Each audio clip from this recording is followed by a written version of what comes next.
सरकारी नौकरियों में अगर कोई बहुत प्रदर्शन करने लायक वैभव है किसी के पास, तो ज़्यादा संभावना ये है कि वो उसको कोई पैतृक नहीं मिला है, उसने यही गलत तरीक़ों से अर्जित किया है।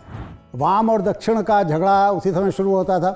कमलाकांत त्रिपाठी जी का आपने इंटरव्यू लिया, उन्होंने कोई मेरा भी जिक्र किया, तो मुझे लगता है वो गुस्सा अभी तक उनका चला आ रहा है। आईपीएस में लोग अक्सर पूछते हैं कि आप वहाँ कैसे चले गए, तो बिना किसी चॉइस के, बिना किसी डिज़ाइन के, बिना किसी उसके मैं आईपीएस में चला गया। जो अनुभव मैंने पुलिस में हासिल किए वो मैं किसी दूसरे पेशे में जाता तो नहीं हासिल कर पाता। जब मैं पुलिस में आ गया तो मुझे स्टेट को देखने का मौका मिल गया, कैसे राज्य अपने अल्पसंख्यकों के साथ राज्य का क्या रिश्ता होता है ये समझने का मौका मिल गया। हालांकि मज़ेदार बात ये भी है कि ज़्यादातर जो सांप्रदायिक दंगों का जिनका जो मेरे अध्ययन के क्षेत्र में आए वो कांग्रेसी सरकारों में हुए थे। कर्फ्यू में आप जानते हैं दंगों में कि आपको कई कई दिन तक घर जाने का मौका नहीं मिलता, तो मैं एसपी सिटी का जो दफ्तर था उसी में सोता था। उसके ठीक पीछे रविंद्र कालिया रहते थे, जो लंदन पुलिस का कांस्टेबल है, उसे बॉबी कहते हैं। वो बॉबी क्यों नहीं हमें दिया, लेकिन लेफ्ट जिसके जिन मूल्यों के पक्ष में खड़ा, उन्हीं मूल्यों के पक्ष में तो हमारा संविधान भी है। सेक्स उस उम्र में 18-19 साल या 16-17 साल से लेकर के 28-30 साल तक एक बहुत बड़ी, जिसे कहते हैं ड्राइविंग फोर्स होती है ना। आप अगर उसकी पूर्ति नहीं हो रही है तो आप हो सकता है 24 घंटा उसी के बारे में सोचते रहें। जब कम्युनिस्ट पार्टियां संघर्ष नहीं कर रही, आंदोलन नहीं कर रही, जनता के बीच कोई मकबूलियत उनकी नहीं बची है, तो लेखक क्यों करेंगे और लेखक कहाँ से करेंगे। नमस्कार, आप संगत देख रहे हैं। मेरा नाम है अंजुम शर्मा। संगत की टीम आज नोएडा में एक फार्म हाउस पर है। ये फार्म हाउस एक ऐसे रचनाकार का है जिनकी ख्याति एक उपन्यासकार के तौर पर तो है ही, उतनी ही ख्याति एक पुलिस अधिकारी के तौर पर भी है। रिटायर्ड आईपीएस अधिकारी विभूति नारायण राय उनका नाम है। शहर में कर्फ्यू जब छपा तो उसके खूब संस्करण बिके, खूब लोकप्रिय हुआ, लेकिन उससे ज़्यादा वो विवादों में तब घिरे जब एक पत्रिका को उन्होंने इंटरव्यू दिया और उसमें दिया एक बयान जिस पर देश की कुछ महिलाएं इकट्ठी हुईं और उनके खिलाफ एक तरीके से मोर्चा खोला। विभूति जी हंस रहे हैं इस समय, लेकिन इस पर उनसे हम लोग बातचीत करेंगे। इससे ज़्यादा सांप्रदायिक तनाव, सांप्रदायिक दंगे और पुलिस, इस विषय पर उनको फेलोशिप मिली और इसके नतीजे शोध में जो आए वो बहुत चौंकाने वाले थे। उस पर भी उनसे बात करेंगे। एक एक्टिविस्ट भी रहे हैं और वाम के प्रति उनका झुकाव या लगाव सबके सामने है। दोनों ही तरफ से हालांकि उनको कई बार गालियां भी पड़ी हैं। ऐसा क्यों होता है, इन सब के बारे में तो जानेंगे ही, साथ ही इस बारे में भी जानेंगे कि विभूति नारायण राय खुद को एक पुलिस अधिकारी ज़्यादा मानते हैं या एक रचनाकार ज़्यादा मानते हैं। क्या उनके भीतर की जो पुलिस वाली जो रौब होता है वो उनका पीछा छोड़ पाया है या फिर नहीं। लिखते विभूति नारायण राय के नाम से हैं, लेकिन जब कविताएं छपी तो नाम था विभूति नीरद। संगत में स्वागत है उनका, बहुत बहुत स्वागत है विभूति जी। विभूति नीरद नाम, ये थोड़ा बताइए इसके बारे में। असल में देखिए, ये इतनी पुरानी चीज़ है कि अगर आप याद ना दिलाते तो मुझे याद भी नहीं रहता कि कभी मैं नीरद उपनाम से लिखता था। आमतौर से जैसा होता है किसी भी रचनाकार के साथ कि शुरुआत कविता से होती। मैंने भी कविता से शुरू किया, तब मैं दर्जा 8 या 9 में पढ़ता था जब मेरी पहली कविता, उस समय आज अखबार निकला करता था जो पूर्वी उत्तर प्रदेश का सबसे महत्वपूर्ण अखबार था, उसमें छपी। लेकिन वो जल्दी मेरे समझ में आ गया कि कविता मेरे बस की नहीं है और this is not my cup of T जिसे आप कह सकते हैं। तो फिर कविता मैंने छोड़ दी और गद्य पे आ गया। और कविता छूटते ही वो शायद उपनाम का चक्कर भी ख़त्म हो गया। मुझे पता नहीं कब मैंने बंद किया विभूति नीरद लिखना, लेकिन पिछले 40 सालों से तो विभूति नारायण राय ही लिख रहा हूँ। कविताएं भी लिखते हैं? कविताएं अब नहीं लिखता। कब छोड़ी? मैंने बताया ना आपको, शुरू के 4-6 साल कविताएं ज़रूर मैंने लिखी और कविताएं अलग अलग जगहों पे छपी भी, लेकिन वो मैं अपने को लेकर के बड़ा निर्मम रहा हूँ। जैसे ही मुझे समझ में आता है कि ये मेरा क्षेत्र नहीं है तो मैं वहाँ से हट जाता हूँ। तो कविता भी एक ऐसी दुनिया थी जो मेरी समझ में आ गई कि मुझसे नहीं सधेगी, तो मैं हट गया वहाँ से। जिस जगह पर हम बैठे हैं, ये फार्म हाउस है, काफ़ी खूबसूरत है, जगह भी काफ़ी है। आप यहाँ रहते तो नहीं हैं, क्योंकि ये तो पता लग रहा है यहाँ रहते नहीं हैं। थोड़ा बताइए इस जगह के बारे में। असल में पेड़ पौधों से मेरा बड़ा लगाव रहा। हाँ। इत्तेफाक से मुझे नौकरी भी ऐसी मिली जिसमें बड़े बड़े बंगलों में रहने का मौका मिलता था, जहाँ खूब हरियाली होती थी, पेड़ पौधे होते थे। जब मैं हिंदी विश्वविद्यालय का कुलपति हुआ 2008 में और मैं वर्धा पहुँचा, तो मुझे एक 200 एकड़ का बैरन टुकड़ा मिला, एक जिसे आप कह सकते हैं कि अनुर्वर, एक पूरी तरह से उजाड़ पहाड़ियाँ थीं। उनमें जा कर के मुझे फिर से लगना पड़ा उन्हें हरा भरा करने के लिए। और अब मैं आपसे कह सकता हूँ कि अगर आप जाएं तो आपको लगेगा जैसे आप किसी जंगल में आए। जब मैं रिटायर हो रहा था तो मुझे समझ में आ गया कि अब ये दुनिया ख़त्म हो रही है पेड़ पौधों की। मुझे एक फ़्लैट में आकर के नोएडा में रहना है, तो जाहिर है कि चौथी पाँचवीं मंजिल पर जो फ्लैट होगा उसमें आप गमले भी रखेंगे तो बहुत आपको संतुष्टि नहीं मिलेगी। तो मैंने सबसे पहला काम किया, आते ही ये लैंड मुझे मिल गया तो मैंने आके इसे ख़रीदा और इसमें अपने पेड़ पौधों वाला शौक़ करता हूँ। यहाँ आपने सही कहा, मैं रहता नहीं हूँ, लेकिन मेरा घर चूँकि करीब है यहाँ से, तो मैं सर्दियों में जैसे यहीं आके लिखता पढ़ता हूँ। ये जहाँ हम बैठे हैं धूप बहुत अच्छी लगती है। गर्मियों में शाम को यहाँ आकर के बैठता हूँ तो मैं समय बिताता हूँ। और मेरी पत्नी को भी पेड़ पौधों में शौक़ है, तो आप यहाँ जो देख रहे हैं हरियाली पेड़ पौधे देख रहे हैं, उसमें ज़्यादा योगदान तो मेरी पत्नी का है, लेकिन मुझे चूँकि आनंद मिलता है और एक तरह से ख़ास तौर से संतुष्टि मिलती है, तो मेरी पत्नी भी इसमें हाथ बटाती हैं और आना जाना लगा रहता है। आना जाना लगा रहता है, लगभग हर दूसरे दिन आते हैं हम। नहीं, खूबसूरत जगह है ये तो। पेड़ भी मैं देख रहा हूँ, चीकू वगैरह सब यहाँ पर लगा हुआ है। जी हाँ, वो तो शौक़ से हम लोगों ने अलग अलग जगहों से जहाँ जो पौधा मिला वो लाए और ला के हमने लगाया। और एक एक पौधे का मैं इतिहास आपको बता सकता हूँ, कब आया, कितने साल हो गए, कितना बढ़ा, अरे वाह, कौन सा आम हमारा कितना फल देता है, चीकू कितना फल देता है। तो ये सब चूँकि दिलचस्पी है। लेखन में कभी ये सब चीज़ें क्यों नहीं आई हैं? देखिए, लेखन में अगर मैं कवि होता तो शायद ज़्यादा आती, ये बात तो आप सही कह रहे हैं। लेकिन लेखन में भी मेरा अनुभव आया, मेरी दुनिया आई। मैं जिस पेशे में रहा, हाँ, वो तो खूब आया, उसमें तो मुझे जो अनुभव मिले, पेड़ पौधों का कोई ऐसा मतलब मैं फिर कहूँगा कि आपका पेड़ पौधों का वर्णन करने का मतलब प्रकृति का चित्रण है, तो फिर शायद कविता में रहता तो इसके ऊपर कविता भी कहाँ प्रकृति चित्रण तक सीमित है, कविता बहुत आगे निकल गई अब तो कविता बहुत आगे निकल चुकी है। थोड़ा बताइए गाँव घर के बारे में बताइए। देखिए, मेरे पिता भी सरकारी नौकरी में थे, वो जज थे, और मेरा जन्म भी बाहर ही हुआ। तो अपने गांव से कोई वैसा, जिसे आप कह सकते हैं कि बचपन से तो कोई बहुत जुड़ाव नहीं था। आजमगढ़ के हैं? आजमगढ़ का हूँ मैं, और एक जोकहरा नाम का गांव है, तो बहुत सालों तक तो मैं गया ही नहीं था वहाँ। लेकिन बाद में कुछ ऐसा इत्तेफाक हुआ कि एक ख़ास तरह का लगाव, एक ख़ास तरह का जुड़ाव हो गया, और अब तो मैं बहुत नियमित जाता हूँ। वहाँ एक पुस्तकालय मैंने बना रखा है। अरे वाह। और उस पुस्तकालय में लगभग 40,000 किताबें हैं। बल्कि मैं तो ये दावा करता हूँ, और बहुत सारे रिसर्च स्कॉलर जो जाते हैं वो भी इसकी पुष्टि करते हैं, कि हिंदी में लघु पत्रिकाओं का उतना बड़ा संग्रह कहीं नहीं है। कहाँ है ये पुस्तकालय? ये आजमगढ़ में एक जोकहरा नाम का गांव है। आजमगढ़ से दोहरी घाट वाली सड़क पे चलिए आप, तो करीब 30 किलोमीटर दूर है। जीएनपुर दोहरी घाट? हाँ, जीएनपुर के, बस जीएनपुर से ही थोड़ा आगे। बल्कि हिंदी का कोई बड़ा लेखक ऐसा नहीं जो वहाँ गया ना हो। और अगर आप हमारी विजिटर जो बुक है उसे जाके देखें तो उतनी समृद्ध विजिटर बुक आपको शायद ही मिले।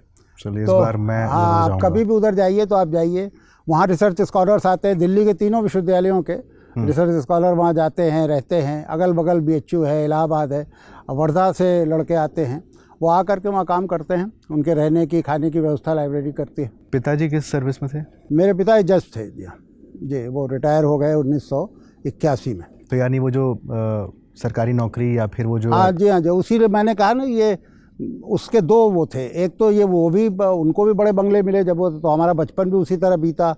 दूसरे ये था कि किसी एक शहर से स्थायी लगाव नहीं हो पाया। हर 2-3 साल, 1.5-2 साल, कभी कभी 3 साल में ट्रांसफ़र हो जाता था।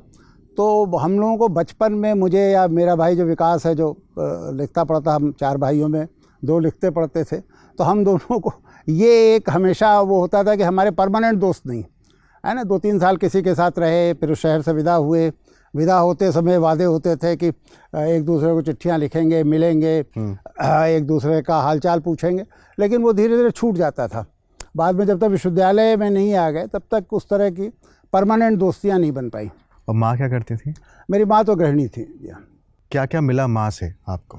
देखिए, दोनों से खूब खूब मिला। माँ बहुत पढ़ी लिखी नहीं थी, हालांकि मज़ेदार बात ये थी कि मेरे नाना आर्य समाज के एक, जिसे आप कह सकते हैं कि आजमगढ़ के स्तंभ थे, पढ़ाते भी थे डीएवी कॉलेज में। तो नाना ने उस ज़माने में, आप 30s की 30 और 40 के दशक की कल्पना कीजिए, उन्होंने मेरी माँ को पढ़ाया। और बहुत नहीं पढ़ी, लेकिन 8वीं तक जो पढ़ी वो भी उस समय के लिए एक असाधारण चीज़ थी। तो उनसे बहुत कुछ मिला, बहुत सारी जो उदारता का एक वो था, सहिष्णुता का था। मेरी माँ और मेरे पिता की जिस तरह जैसा लालन पालन हुआ था, उनको एक कट्टर जिसे सनातनी या धार्मिक हिंदू के तौर पर हम लोगों का पालन पोषण करना चाहिए था। लेकिन हमने देखा कि हम सभी भाइयों को एक तरह से आज़ादी मिली। हम 4 भाइयों में 2 भाई, अगर आप उसे ट्रेडिशनल उसमें कहें तो लेफ़्ट की तरफ चले गए, 2 भाई राइट में रहे। तो किसी के जीवन में उस तरह का हस्तक्षेप माँ बाप ने नहीं किया, और एक सुरक्षा दी, चूँकि उनकी ऐसी नौकरी थी कि एक ख़ास तरह की सुरक्षा भी रहती थी। अब बचपन में कभी जिसे अभाव कह सकते हैं, उस तरह की स्थिति नहीं आई। हालांकि ये भी था कि क्योंकि पिता बहुत एक सख्त और ईमानदार किस्म के अधिकारी थे, तो कोई बहुत वैभव भी नहीं था। लेकिन एक मध्य वर्ग का लड़का या लड़की जिस तरह से सुरक्षा का जो लाभ उठाता है, अगर उसे सामाजिक सुरक्षा मिल जाए, तो वो हमने उठाई। अभी आपने बोला सख्त और ईमानदार था, इसलिए वैभव नहीं था। जी जी। तो यानी जिसके पास वैभव है वो ईमानदार नहीं है। अब ये तो सरलीकरण होगा आपका। हाँ। लेकिन सरकारी नौकरियों के लिए तो सही था। सरकारी नौकरियों में अगर कोई बहुत प्रदर्शन करने लायक वैभव है किसी के पास, तो ज़्यादा संभावना ये है कि वो उसको कोई पैतृक नहीं मिला है, उसने यही गलत तरीक़ों से अर्जित किया है। आपने कहा था कि बचपन में आपके भीतर बहुत सारी ऐसी कुंठाएं थीं जिसकी वजह से बचपन वैसा रहा नहीं जैसा होना चाहिए था। देखिए, मैं इंट्रोवर्ट बहुत था, है ना, और हम लोग 8 भाई थे। मतलब मेरे पिता के बड़े भाई और पिता, ये 8 भाई हम लोग एक साथ बड़े हो रहे थे, जिसमें एक हमारे भाई तो बहुत बड़े थे, लेकिन बाकी हम 7 तो एक साथ बड़े हो रहे थे। बाद में एक छोटा भाई और आ गया हमारे चाचा के यहाँ, लेकिन वो बहुत छोटा था, मतलब हमारे बचपन से उसका रिश्ता नहीं रहा। तो ये 7 भाइयों के बीच में शारीरिक रूप से या और दूसरे तरह से मैं ही शायद सबसे अनाकर्षक था। और बहुत सारी चीज़ें ऐसी थी जो मैं बोल नहीं पाता था, कह नहीं पाता था। बहुत सारा, मैंने कहा ना कि इंट्रोवर्ट होता गया मैं। तो लेकिन इंट्रोवर्ट होने का लाभ हुआ कि मैं फिर पढ़ने में मेरी ज़्यादा दिलचस्पी हुई। और बचपन में तो वो दौर जब ये आप एक तरह से हिंद पॉकेट बुक्स का दौर था, जिसमें सस्ता साहित्य 1 रुपये में आपको क्लासिक चीज़ें मिला करती थी, जो धर्मियों का साप्ताहिक हिंदुस्तान का दौर था। तो ये इन सारी चीज़ों के साथ हम लोग बड़े हुए। और ख़ासतौर 2 भाई, मैं और विकास। फिर हमारे फादर की पोस्टिंग जैसे बहराइच हो गई, तो बहराइच में एक अद्भुत लाइब्रेरी थी, महाराज सिंह पुस्तकालय। उस तरह की लाइब्रेरियाँ अब शायद ही छोटे शहरों में होंगी। वहाँ हमने दुनिया भर की चीज़ें पढ़ी। छुट्टियों में हम आजमगढ़ आते थे तो शहर में म्यूनिसिपल बोर्ड की एक ज़बरदस्त लाइब्रेरी थी, तो हम दोनों भाई एक तरह से चाट डालते थे। मतलब हमने सारी गर्मियों की छुट्टियाँ या आम तौर से भी पढ़ाई के कभी शिवली की तरफ जाना हुआ? खूब गए। शिवली तो हमारे ज़िले का एक महत्वपूर्ण विश्वविद्यालय। हाँ, बाद में खैर महाविद्यालय उसमें तो नहीं रही। जब मैं सर्विस में आ गया, हाँ। तो शिवली कॉलेज में बहुत सारे लोग मेरे वो हुए मैनेजमेंट में। कहा तो देखिए, शिवली अल्पसंख्यक लाइब्रेरी उसकी बहुत अच्छी है। लाइब्रेरी बहुत है, खासतौर शिवली मंजिल में तो बड़ी दुर्लभ लाइब्रेरी है। हाँ। शिवली कॉलेज से भी ज़्यादा जो शिवली मंजिल है, हाँ। उसमें बड़ी ऐतिहासिक महत्व की चीज़ें हैं जी। और इसके बाद ये सब चीज़ें हो रही थी, आप पहुँचे इलाहाबाद, और इलाहाबाद ने काफ़ी कुछ आपके जीवन में बदल दिया। नहीं, बदला तो सबसे ज़्यादा बनारस ने। मैं BHU में गया BA करने। हाँ। और मैंने जैसे कहा ना कि मैं बड़ा व्याकुल किस्म का वो रहता था। तो मसलन लोग सुन के आश्चर्य करेंगे कि जब मैं प्राइमरी स्कूल में था तो मैं शाखा में जाता था। मेरठ में मेरे पिता पोस्टेड थे, तो राष्ट्रीय स्वयंसेवक संघ की RSS की एक शाखा लगती थी। मुझे अभी तक याद है कि एक सरदार नौजवान था जो पार्टीशन के बाद उधर से आया था, और वो गुस्से से भरा हुआ, घृणा से भरा हुआ मुसलमानों को ले करके उसके मन में वो हम लोगों का शाखा का उस, पता नहीं अब क्या उसके लिए नॉमेनक्लेचर होगा, मतलब उस शाखा का प्रमुख वो था। लेकिन वो 2-4-6 महीने के बाद ही मुझे फिर पता नहीं वहाँ से कुछ अजीब सी एक निराशा सी हुई। मतलब कुछ, हालांकि उस समय बहुत सवाल पूछने की उम्र नहीं थी और ना, लेकिन मुझे लग रहा था कि कुछ मामला ये बहुत कन्विंसिंग नहीं है, जो तर्क वो दे रहा था या समझा रहा था। फिर उसके बाद मैं जब बहराइच में पहुंचा, जहां मैंने आपको बताया महाराज सिंह इंटर कॉलेज की लाइब्रेरी में बहुत कुछ पढ़ने को मिला। उसी दौर में मुझे एक डॉक्टर लोहिया की किताब जाति प्रथा मिली। डॉक्टर लोहिया ने शुरू मुझे बड़ा प्रभावित किया और जब मैं BHU में गया BA करने के लिए, तो डॉक्टर लोहिया की किताब जाति प्रथा पढ़ने के बाद मैंने अपना जनेऊ काटा था, मुझे अभी तक याद है। मैंने काट के उसे फेंक दिया, उसके बाद से कभी जनेऊ नहीं पहना। वहाँ पर बनारस में जो सबसे महत्वपूर्ण चीज़ हुई कि मेरी मुलाकात गोरख पांडे से हो गई। वो तो आपके क्लासमेट रहे। हाँ, क्लासमेट। हालांकि गोरख हमसे उम्र में बहुत बड़े थे। गोरख MA करके BA करने आए थे। मतलब वो संस्कृत विश्वविद्यालय की MA के समतुल्य कोई वो थी, आचार्य या जो भी उसका वो रहा हो डिग्री, वो लेने के बाद BA करने आए। तो गोरख के चक्कर में फिर मुझे देश दुनिया को समझने की एक दृष्टि मिली, एक वैज्ञानिक दृष्टि क्या हो सकती है। तुलसीराम थे मेरे क्लास फेलो। इन लोगों की संगत में मैं थोड़ा मुझे मेरी समझ बदली।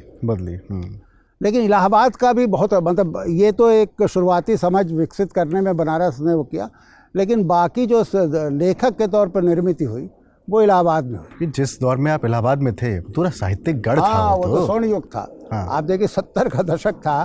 तो मतलब ये अगर कथा साहित्य आप देखें तो कोई बड़ा नाम नहीं था जो इलाहाबाद का ना हो, या इलाहाबाद से रह करके दिल्ली बम्बई ना गया हो। एक कमलेश्वर वगैरह या धर्मवीर भारती वगैरह तब यहीं से रह के बम्बई गए थे। तो और कविता में भी आप छायावाद के 2 बड़े कवि पंत जी और महादेवी जी उस समय जीवित थे, सक्रिय थे। फिराक साहब सबसे बड़ा नाम। फिराक साहब का इसलिए भी मैं ले रहा हूँ कि सबसे ज़्यादा समय छात्र के रूप में किसी लेखक के संगत में बैठने का मुझे मौका मिला तो फिराक गोरखपुरी थे। फिर हम लोगों का एक पूरा एक ग्रुप था, परिवेश नाम से हम करते थे, और इलाहाबाद के सारे लेखक उसमें आते थे। हालांकि वो प्रसंग अब छेड़ना नहीं चाहिए, लेकिन उसमें वाम और दक्षिण का झगड़ा उसी समय शुरू होता था। कमलाकांत त्रिपाठी जी का आपने इंटरव्यू लिया, उन्होंने कुछ मेरा भी जिक्र किया, तो मुझे लगता है वो गुस्सा अभी तक उनका चला आ रहा है, क्योंकि वो वहाँ झगड़े की शुरुआत उसी समय होती थी। क्योंकि ये ख़ास तरह से कर्मकांडी ब्राह्मण और दक्षिणपंथी इनका व्यक्तित्व दिखाई देता था। और हमारे यहाँ लोग जो अति उत्साही वाम वाले थे जो ज़बरदस्ती छेड़छाड़ के। तो परिमल और बाकी भी चलता था। नहीं, परिमल तब तक समाप्त हो गया था। परिमल जब वैसे जनरल बात बताओ, नहीं, पहले तो परिमल और प्रगतिशील लेखक संघ दोनों इलाहाबाद में वो था, लेकिन हम लोग जब गए तो परिमल समाप्त हो चुका था।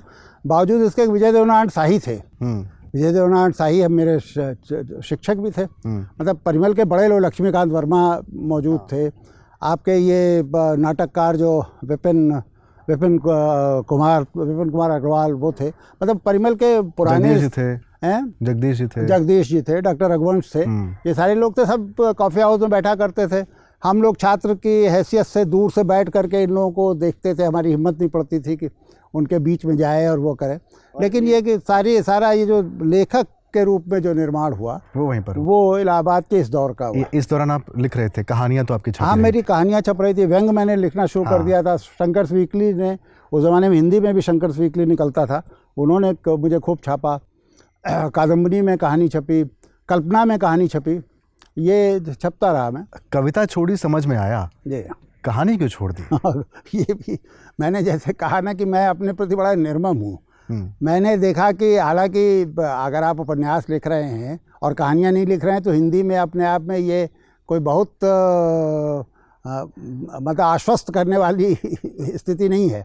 क्योंकि कहानियाँ लिखते हैं तो आपको फ़ायदा ये है कि आप साल में 4-6 बार 4-6 कहानियाँ छपती हैं, और 4-6-10 साल में आपका एक उपन्यास आता है, तो आपका नाम सर्कुलेशन में रहता है। मैंने कहानियाँ लिखी और मैंने जैसे आप बताया ना कई जगह कहानी, कल्पना में भी कहानी छपी और भी पत्रिकाओं में छपी।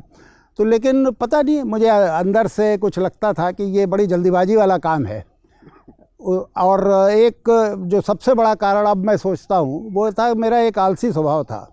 मैं टालता रहता था किसी चीज़ को। अब भी उपन्यास भी जब लिखता हूँ या कुछ जगहों पे मैं कॉलम इस समय लिखता हूँ, तो कॉलम जब तक एकदम मेरे सर पे नहीं आ जाता, बल्कि 2 कॉलम तो जो रविंद्र कालिया ने मेरे शुरू किए थे, एक वागर्थ में और एक नया ज्ञानोदय में, दोनों इसीलिए बंद हुए। उन्होंने दोनों जगह मेरे कॉलम शुरू किए। रेगुलर नहीं थे आप? नहीं, मैं जब आ जाता था एकदम सर पे कि आज देना है, तब मैं मन मार के बैठता था, और तो वो चलता नहीं था। फिर मैंने कालिया जी से माफ़ी मांग ली थी कि अपनी नौकरी का एक बहाना उस समय था।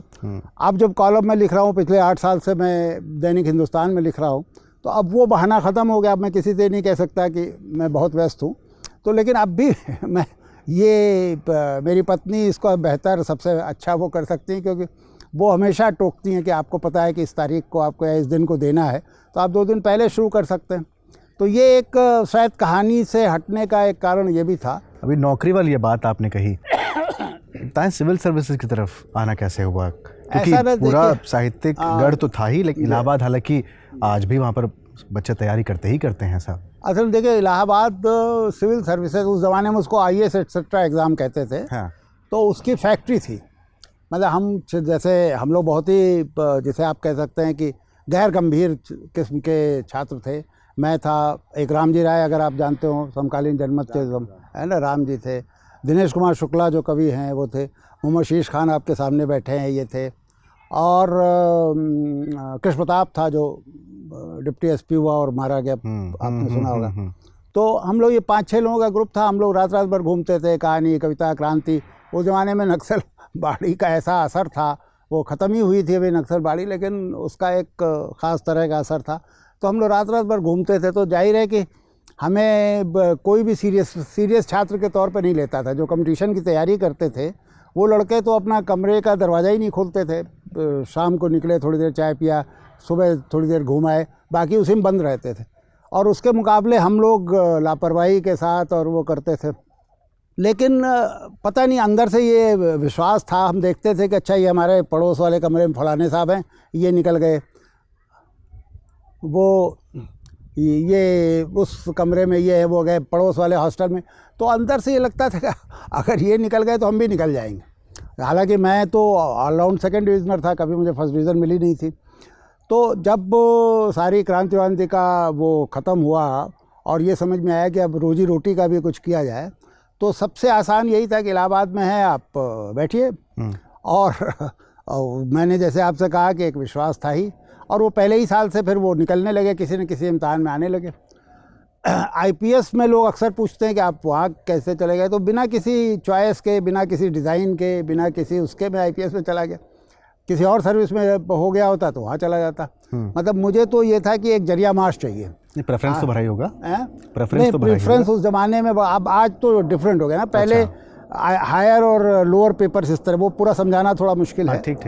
तो लेकिन उसमें बहुत सारी सर्विसेज में हुआ था, जिसमें IPS में भी था, तो किसी में भी जा सकता था। मतलब मेरा कोई इस तरह की चॉइस नहीं थी। नौकरी चाहिए थी। हाँ, एक नौकरी चाहिए थी, और एक ऐसी नौकरी जहाँ पर, देखिए मैं 2nd डिविज़नर था, तो मैं विश्वविद्यालय में नहीं मेरा अपॉइंटमेंट हो सकता था। अगर मुझे 1st डिवीज़न मिल गई होती तो इलाहाबाद यूनिवर्सिटी में अपॉइंटमेंट हो जाता।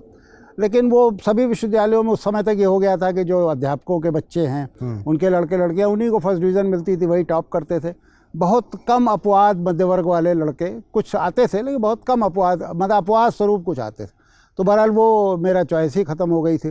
तो अब किसी नौकरी में जाना था, नौकरी के लिए ये सब अच्छा, उस ज़माने तक ईमानदारी से होता था। अब तो तरह तरह किस्से कहानियाँ आप सुनते हैं, लेकिन पब्लिक सर्विस कमीशन चाहे उत्तर प्रदेश का हो चाहे संघ का हो, उसकी एक छवि ये थी कि आप ईमानदारी के साथ इम्तहान हो। तो इम्तहान दिया और हो गया। पहले ही अटैम्प्ट से कहीं ना कहीं होना शुरू हो गया, फिर ये दूसरे तीसरे अटैम्प्ट में IPS में हो गया, तो इसमें निकल गया मैं। तो ये तो एक जरिया मार्च था जिसके, लेकिन अब मैं सोचता हूँ तो मुझे लगता है कि जो अनुभव मैंने पुलिस में हासिल किए वो मैं किसी दूसरे पेशे में जाता तो नहीं हासिल कर पाता। ठीक। विभूति जी, यहाँ 2 चीज़ें हैं। आप फिक्शन की तरफ बढ़े, आप उपन्यास कहानी लिख रहे हैं, कहानियाँ हालांकि बंद कर दी हैं, आप उपन्यास अभी भी लिख ही रहे हैं, और जहाँ पर फिक्शन में आपको नियमों से बंध कर नहीं चलना पड़ता है, जबकि नौकरी में, ख़ासतौर पर सरकारी नौकरी में, और वो भी सिविल सेवक को नौकरी के नियमों के तहत बंध कर चलना होता है। क्या कभी ये जो नियमों में बंध कर चलना और नियमों से ढील, इन दोनों के बीच में टकराहट हुई क्या? देखिए, अब ये हमको अपने समकाल पर टिप्पणी करनी पड़ेगी। मैं जिस दौर में नौकरी करता था उस समय भारत में एक बहुत ढीला ढाला सा तंत्र था। हाँ हाँ। है ना। मैंने 75 में मैं पुलिस में आया और 2014 में मोदी जी आए या उत्तर प्रदेश में बीजेपी की सरकार आई, तो एक बड़ा ढीला ढाला सा तंत्र होता था। कांग्रेस में बड़ी मज़ेदार स्थिति होती थी। आप जैसे मैं लिखता हूँ, ये हमारे ज़्यादातर सहयोगी नहीं जानते थे, मेरे विभाग में कोई नहीं जानता था। मुझे किसी ने कहा कि आप इसकी इजाज़त लीजिए जो छप रहा है। मैंने नियम देखे तो मैंने उसमें लूप होल्स निकाले और मुझे लगा कि मैं बिना किसी को से इजाज़त लिए सरकार से मैं लिख सकता हूँ, छप सकता हूँ, और मैं करता रहा और कोई बहुत हस्तक्षेप नहीं हुआ। मतलब सिवाय इसके कि मैं देखिए इस लेखन से ज़्यादा जो जिसे आप कह सकते हैं कि ख़तरनाक चीज़ थी, मैं सांप्रदायिकता पर काम करता था, है ना। मेरी दिलचस्पी सांप्रदायिकता और ख़ास तौर से हिंदू मुस्लिम रिश्तों को समझने में छात्र जीवन से ही थी। उसमें पुलिस का कोई योगदान नहीं था। जब मैं पुलिस में आ गया तो मुझे स्टेट को देखने का मौका मिल गया, कैसे राज्य अपने अल्पसंख्यकों के साथ राज्य का क्या रिश्ता होता है, ये समझने का मौका मिल गया। तो वो एक ख़तरनाक दुनिया थी जिसमें मुझे सज़ा हो सकती थी, मुझे सताया जा सकता था, प्रताड़ित किया जा सकता था। मैंने कांग्रेसी हुकूमतों में मेरा शहर में कर्फ्यू उपन्यास आया, मेरा सांप्रदायिक दंगे और भारतीय पुलिस नाम का शोध प्रबंध आया। हाँ। हाशिमपुरा 22 मई पर ये कांग्रेस के दौर की घटना थी जिस पर मैंने लिखना शुरू किया। किताब तो खैर बाद में आई, लेकिन उसके किताब के बहुत सारे अंश उस समय छपे जब केंद्र में कांग्रेसी सरकार थी। प्रदेश में तो ख़त्म हो गई 90 से। तो लेकिन मुझे कभी कोई बहुत मुझे आप कह सकते हैं ना किसी ने पूछगछ की, ना कोई असुविधा हुई। अब शायद ये नहीं होती, अगर मैं आज नौकरी कर रहा होता तो नहीं होती, क्योंकि अब इसके कारण बड़े स्पष्ट हैं। आप भी जानते हैं कि राज्य में शायद उस तरह की सहिष्णुता नहीं बची है। जो हालांकि मज़ेदार बात ये भी है कि ज़्यादातर जो सांप्रदायिक दंगों का जिनका जो मेरे अध्ययन के क्षेत्र में आए वो कांग्रेसी सरकारों में हुए थे, और उनमें अल्पसंख्यकों के साथ, अल्पसंख्यक क्यों शब्द कहें, मुसलमानों के साथ जो ज़्यादतियाँ हुई वो मैंने अपने रिसर्च वाला जो मेरा डिसर्टेशन था उसमें भी उसका उल्लेख किया। और हाशिमपुरा पर जो किताब लिखी वो तो ही है, या बल्कि मेरा पहला उपन्यास जो शहर में कर्फ्यू है, ये तो 81 में इलाहाबाद शहर में दंगे हुए थे। मैं वहाँ एसपी मैं उस पर आऊँगा। अभी आपने जो सांप्रदायिक दंगे और पुलिस वाली बात कही जी, आप शायद हैदराबाद में इस पे फेलोशिप के तहत हैदराबाद में राष्ट्रीय पुलिस अकादमी है। हाँ। उन्होंने एक पुलिस फेलोशिप शुरू की। हाँ। मुझे पहला फेलोशिप पहली मुझे मिली और मेरा विषय ही ये था कि सांप्रदायिक दंगों के दौरान जो पुलिस की निष्पक्षता की अवधारणा है वो कितनी सही है, या इस तरह आप देखेंगे पुलिस को जो स्टेक होल्डर तो शब्द शायद गलत हो गया, जो प्रभावित पक्ष हैं, जैसे भारत में हिंदू और मुसलमान आप कह लीजिए, वो पुलिस को लेकर के किस तरह सोचते हैं। तो ये मेरा विषय ही था। इसमें एक और चीज़ सामने आई, जैसे जब आप ये शोध कर रहे थे तो इस शोध करते हुए 2-3 चीज़ें चौंकाने वाली आई। पहले कि पुलिस के प्रति भरोसा हर धर्म का या हर जाति का वैसा नहीं है जैसा होना चाहिए, यानी जाति और धर्म के हिसाब से वो भरोसा पुलिस पर हट रहा है या कम होता जा रहा है। ये शोध करते हुए क्या सैंपल साइज़ जो आपने लिया होगा उसको रीचेक किया था या ज़्यादा बड़ा सैंपल साइज़ लेने की कोशिश की थी? देखिए, मैं जब ये कर रहा था, ये 94 की बात है ना, तो मैं उस समय श्रीनगर में हुआ करता था बीएसएफ में, वहाँ से मैं इस फेलोशिप पे आया था। और मैंने उस समय ये तब तक ये बाद वाले बड़े दंगे आपके 2002 का गुजरात या राम जन्मभूमि से जुड़े ये सब ये नहीं हुए थे, लेकिन तब भी बहुत दंगे हो चुके थे। तो मैंने 15 बड़े दंगे जो आज़ादी के बाद से हुए उनको चुना। मुझे समझ में आ गया कि एक साल में मैं बहुत बड़ा वो नहीं कर सकता। 15 जगहों पे मैंने जाने की कोशिश की और जा कर के वहाँ जो राइट विक्टिम्स हैं या राइट अफेक्टेड बल्कि कह लीजिए, दोनों पक्षों से अलग अलग बात करने की कोशिश की, पुलिस के रिकॉर्ड्स खंगालने की कोशिश की। तो मुझे ये लगा कि अच्छा, जैसे आपने अभी जो सवाल पूछा ना, वो पहले उसी का जवाब दे दूं। तो मैंने जो राइट विक्टिम्स थे उनसे ये पूछने की कोशिश की, भाई पुलिस को लेकर के आपके मन में क्या छवि है। या एक ऐसा सवाल जो जब मैं फ्रेम कर रहा था तो नेशनल पुलिस एकेडमी की फैकल्टी ने बड़ा उस पर विरोध जताया। मैंने ये सवाल रखा कि भाई एक सांप्रदायिक हिंसा की स्थिति में क्या आप सुरक्षा, जब आपकी जान माल खतरे में हो, क्या पुलिस के पास जाना चाहेंगे? जब ये क्वेश्चनेयर में बना रहा था तो नेशनल पुलिस एकेडमी की फैकल्टी और जो मेरे गाइड थे इन सब के साथ एक जिसे आप ब्रेन स्टॉर्मिंग सेशन कह सकते हैं वो हुआ। तो मैंने देखा कि उसमें ज़्यादातर लोगों ने इस पर आपत्ति की और उनका कहना ये था कि भाई किसी भी सभ्य समाज में ये सवाल नहीं पूछा जा सकता, क्योंकि अगर ये तो स्टेट की जिम्मेदारी है अपने नागरिकों की जान माल की हिफाजत करना, और अगर कोई और स्टेट का मतलब क्या है, राइट में स्टेट का मतलब पुलिस है, तो अगर पुलिस के पास नहीं जाएगा कोई जिसकी जान खतरे में, तो किसके पास जाएगा? तो मैंने कहा लेकिन इसे ज़रा मुझे एक बार पूछने दीजिए, हो सकता है इसके कोई डिफरेंट रिस्पॉन्स आए। तो सचमुच ये हुआ कि मैंने देखा कि जो अल्पसंख्यक थे, खासतौर मुसलमानों की बात मैं कर रहा हूँ, उनमें ज़्यादातर ने कहा कि अगर उनके जान माल का ख़तरा भी हो तब भी पुलिस के पास नहीं जाना चाहेंगे। तो ये अपने आप में बड़ा ख़तरनाक और खौफनाक किस्म का रिएक्शन था, क्योंकि पुलिस में अनास्था का मतलब आपका स्टेट में अनास्था आपकी हो गई, स्टेट को रिप्रेजेंट पुलिस कर रही है। तो हालांकि ज़्यादातर लोगों से जब मैंने आराम से थोड़ा समय बिता के बात की तो मुझे समझ में आया कि ये गुस्से में निकली हुई प्रतिक्रिया है, लेकिन ये प्रतिक्रिया किसी शून्य से नहीं आई थी। उनका जो अनुभव था, ज़मीनी अनुभव पुलिस को लेकर के, जैसे बहुत सारे दंगों के मौके पर मैंने देखा कि वो पीड़ित अगर पुलिस थाने में गया, अगर वो मुसलमान है, तो उसके साथ ज़्यादती हुई बजाय। इसीलिए मैंने आपसे पूछा कि आपने जो सैंपल साइज लिया या फिर जो शोध किया, तो क्वेश्चनायर में किस गहराई तक आप गए थे? क्योंकि ये निकालना कि स्टेट में आस्था नहीं है, ये कम चौंकाने वाली बात नहीं है। ये तो एक बात हो गई कि अल्पसंख्यकों के मन में पुलिस के प्रति क्या है, पुलिस के मन में अल्पसंख्यकों के प्रति व्यवहार कैसा है, वो मैं आता हूँ उस पर। ये आपने सही कहा। देखिए, मैंने जैसे कहा ना, मेरे पास सिर्फ 1 साल का समय था और फंड्स भी बहुत नहीं थे कि मैं बहुत एक्सटेंसिवली टूर कर सकूं। ये तो हमारे दोस्त ये बैठे हुए हैं, ये रेलवे बोर्ड में हुआ करते थे, तो इन्होंने मुझे पास खूब उदारता से दिलवाए, तो उससे मैं घूम खूब पाया। नहीं तो मेरे जो स्कॉलरशिप थी वो तो 1 ही 2 यात्राओं में ख़त्म हो जाती। और ये बात जो है ये मुझे भी बार बार चौंकाती थी कि भाई ऐसा क्यों, ये अनुभव कैसे हुआ। तो उसके पीछे जो आपने आप सवाल पूछा वो ये है कि पुलिस के मन में भी उसको लेकर के, अल्पसंख्यकों को लेकर के एक ख़ास तरह का वैर का भाव दिखाई दिया।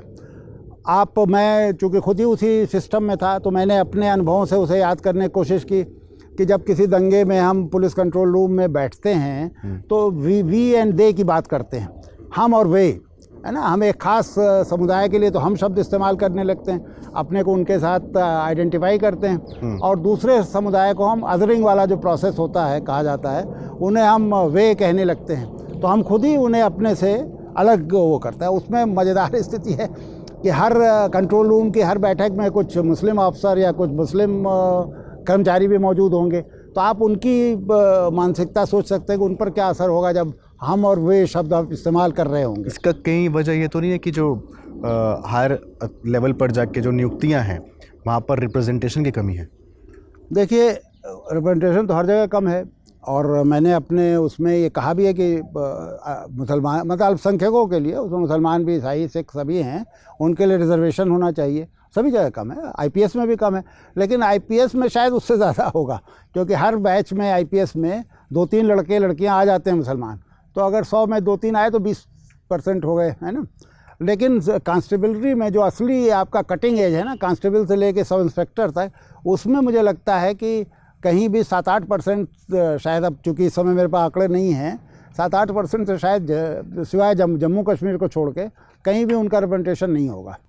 आपने एक जगह ये भी कहा एक इंटरव्यू में कि भारत में तो लोकतंत्र है, लेकिन भारतीय समाज लोकतांत्रिक उस तरह से नहीं है। इसे थोड़ा समझाइए। देखिए, भारतीय समाज को सबसे ज़्यादा किस चीज़ से संचालित होता है? वो वर्ण व्यवस्था से होता है ना। हाँ। हमारा समाज अपने बीच के बहुत बड़े मनुष्यों को जानवर से भी नीचे समझता था, और ये जो स्तरीकरण है ये हमारी भाषा में मिलता है। आप देखिए, दुनिया की किसी भाषा में क्रियापद 3 तरह के नहीं होते। आप किसी को बैठ कह सकते हैं, किसी को बैठिए कह सकते हैं, किसी को बैठो कह सकते हैं। बैठिए, बैठो, बैठ, है ना।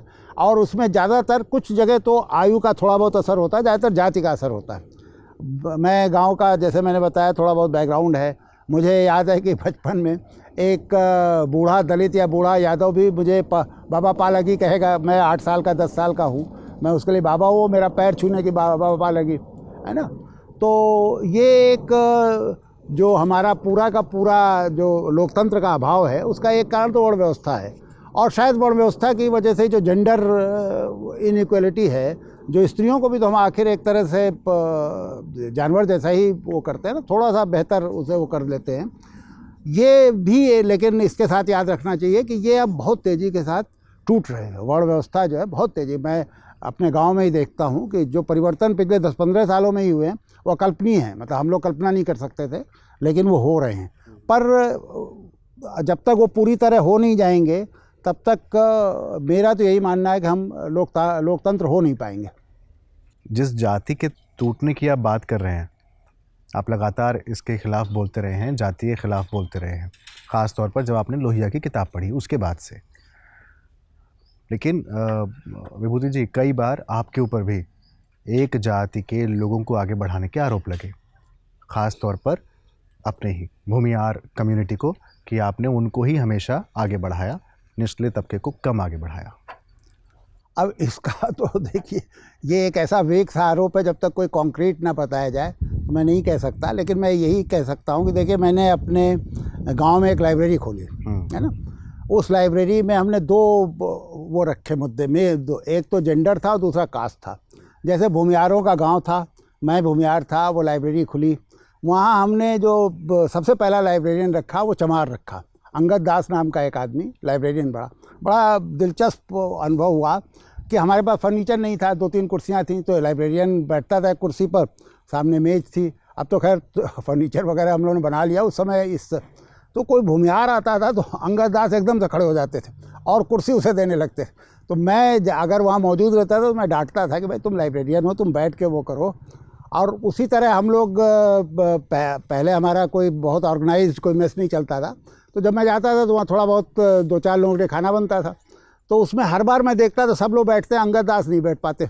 तो ये जो इस ऑब्जर्वेशन का ये तो विभूति जी वो चीज़ है कि पुस्तकालय खोलकर किसी को नहीं मुझे आप बैठाना अलग चीज़ है। मुझे पूरा करने दीजिए। हाँ। फिर हमने वहाँ पर एक किचन शुरू किया। हाँ। हमने पाया कि 15-20 लोग रोज़ खाना खाते हैं। और जब मैं जाता हूँ, साहित्यिक कार्यक्रम पहले बहुत होते थे, इधर तो कम हो गए, तो बहुत लोग आते हैं। तो हमने लगा कि भाई एक हमें भोजनालय शुरू करना है, किचन एक चलाना है। तो हमने पहली जो रसोईया रखी वो शीला नाम की एक चमार महिला थी, और उस पर भूमियारों ने बड़ा हंगामा किया कि भैया क्यों ना खाई।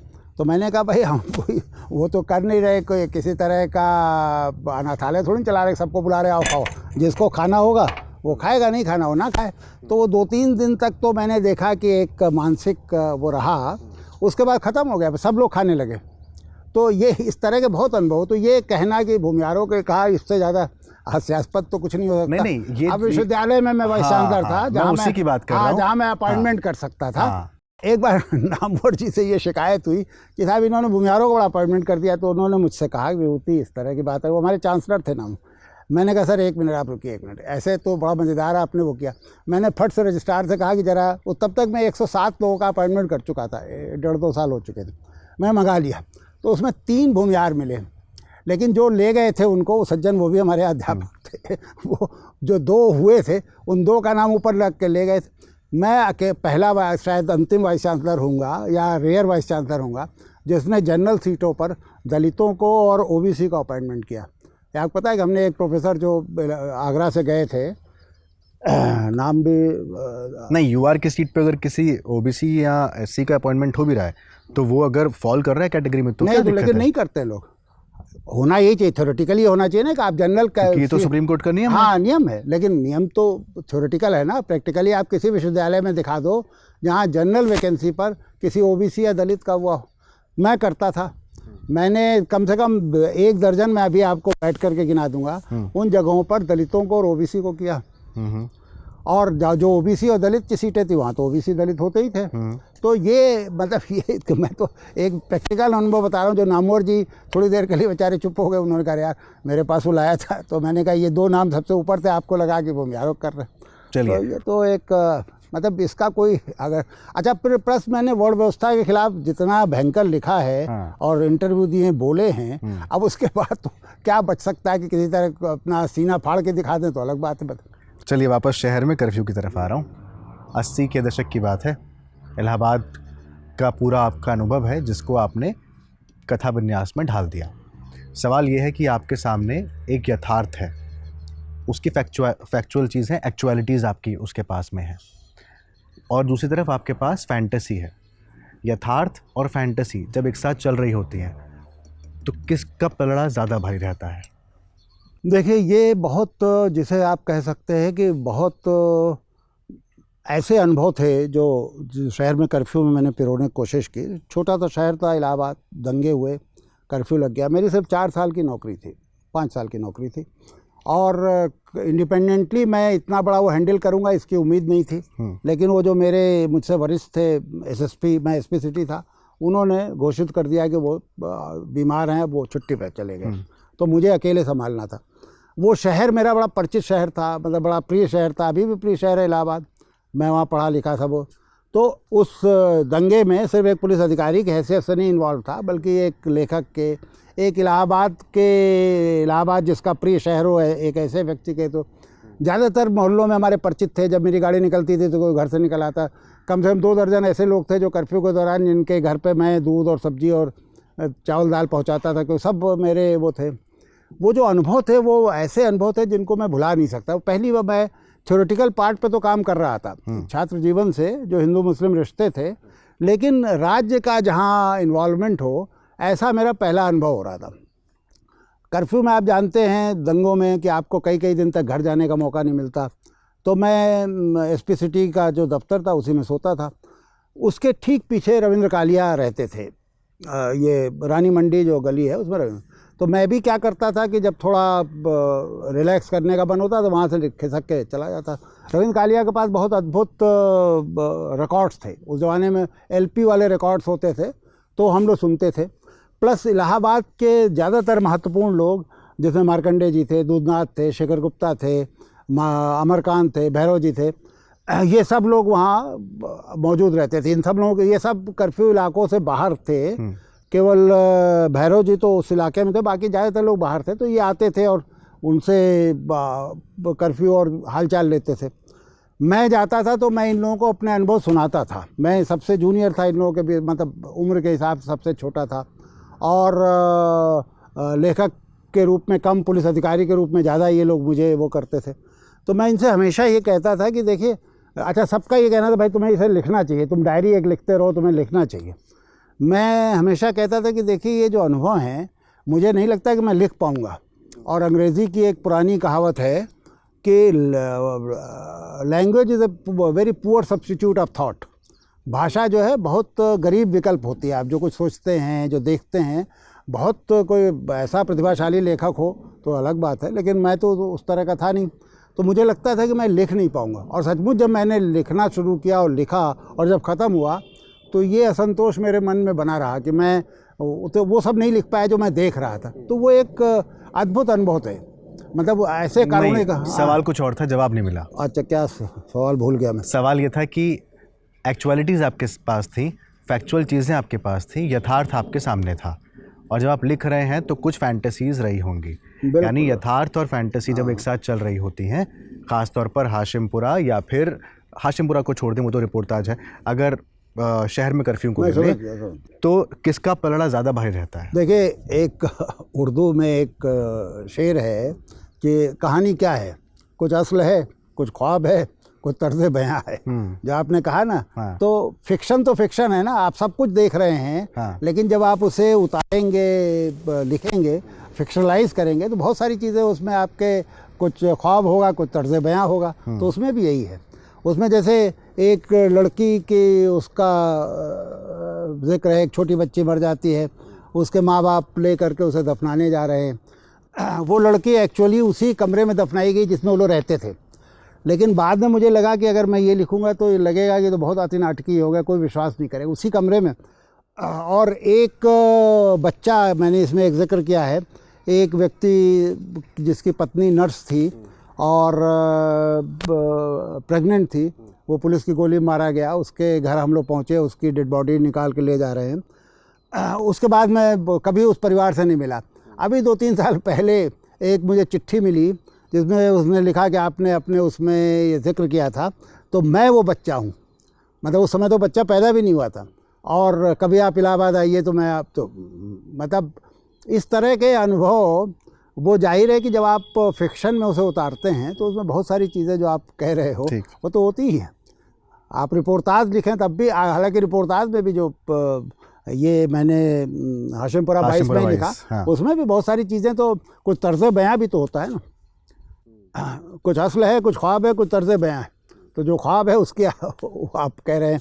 मैं दरअसल वही जानना चाह रहा था कि इसमें भी है, हाँ, है कि वो कौन सा मोमेंट होता है जब आपको लगता है कि ये एज इट इज़ नहीं आना चाहिए, यहाँ तो अब आपको एज इट इज़ नहीं आना चाहिए, एज इट इज़ आप लिख नहीं पाते। जैसे मैं तो अपनी लिमिटेशन मानता हूँ कि एज इट इज़ मैं लिख नहीं पाता हूँ। परेशान करती है वो चीज़, इसलिए परेशान भी करती है, और प्लस लगता है कि आप कोई अखबारी रिपोर्टर नहीं हैं, है ना। कहीं तो कोई क्रिएटिविटी आपके अंदर छिपी है जो वहाँ पर, तो वो आ जाती है वहाँ पे।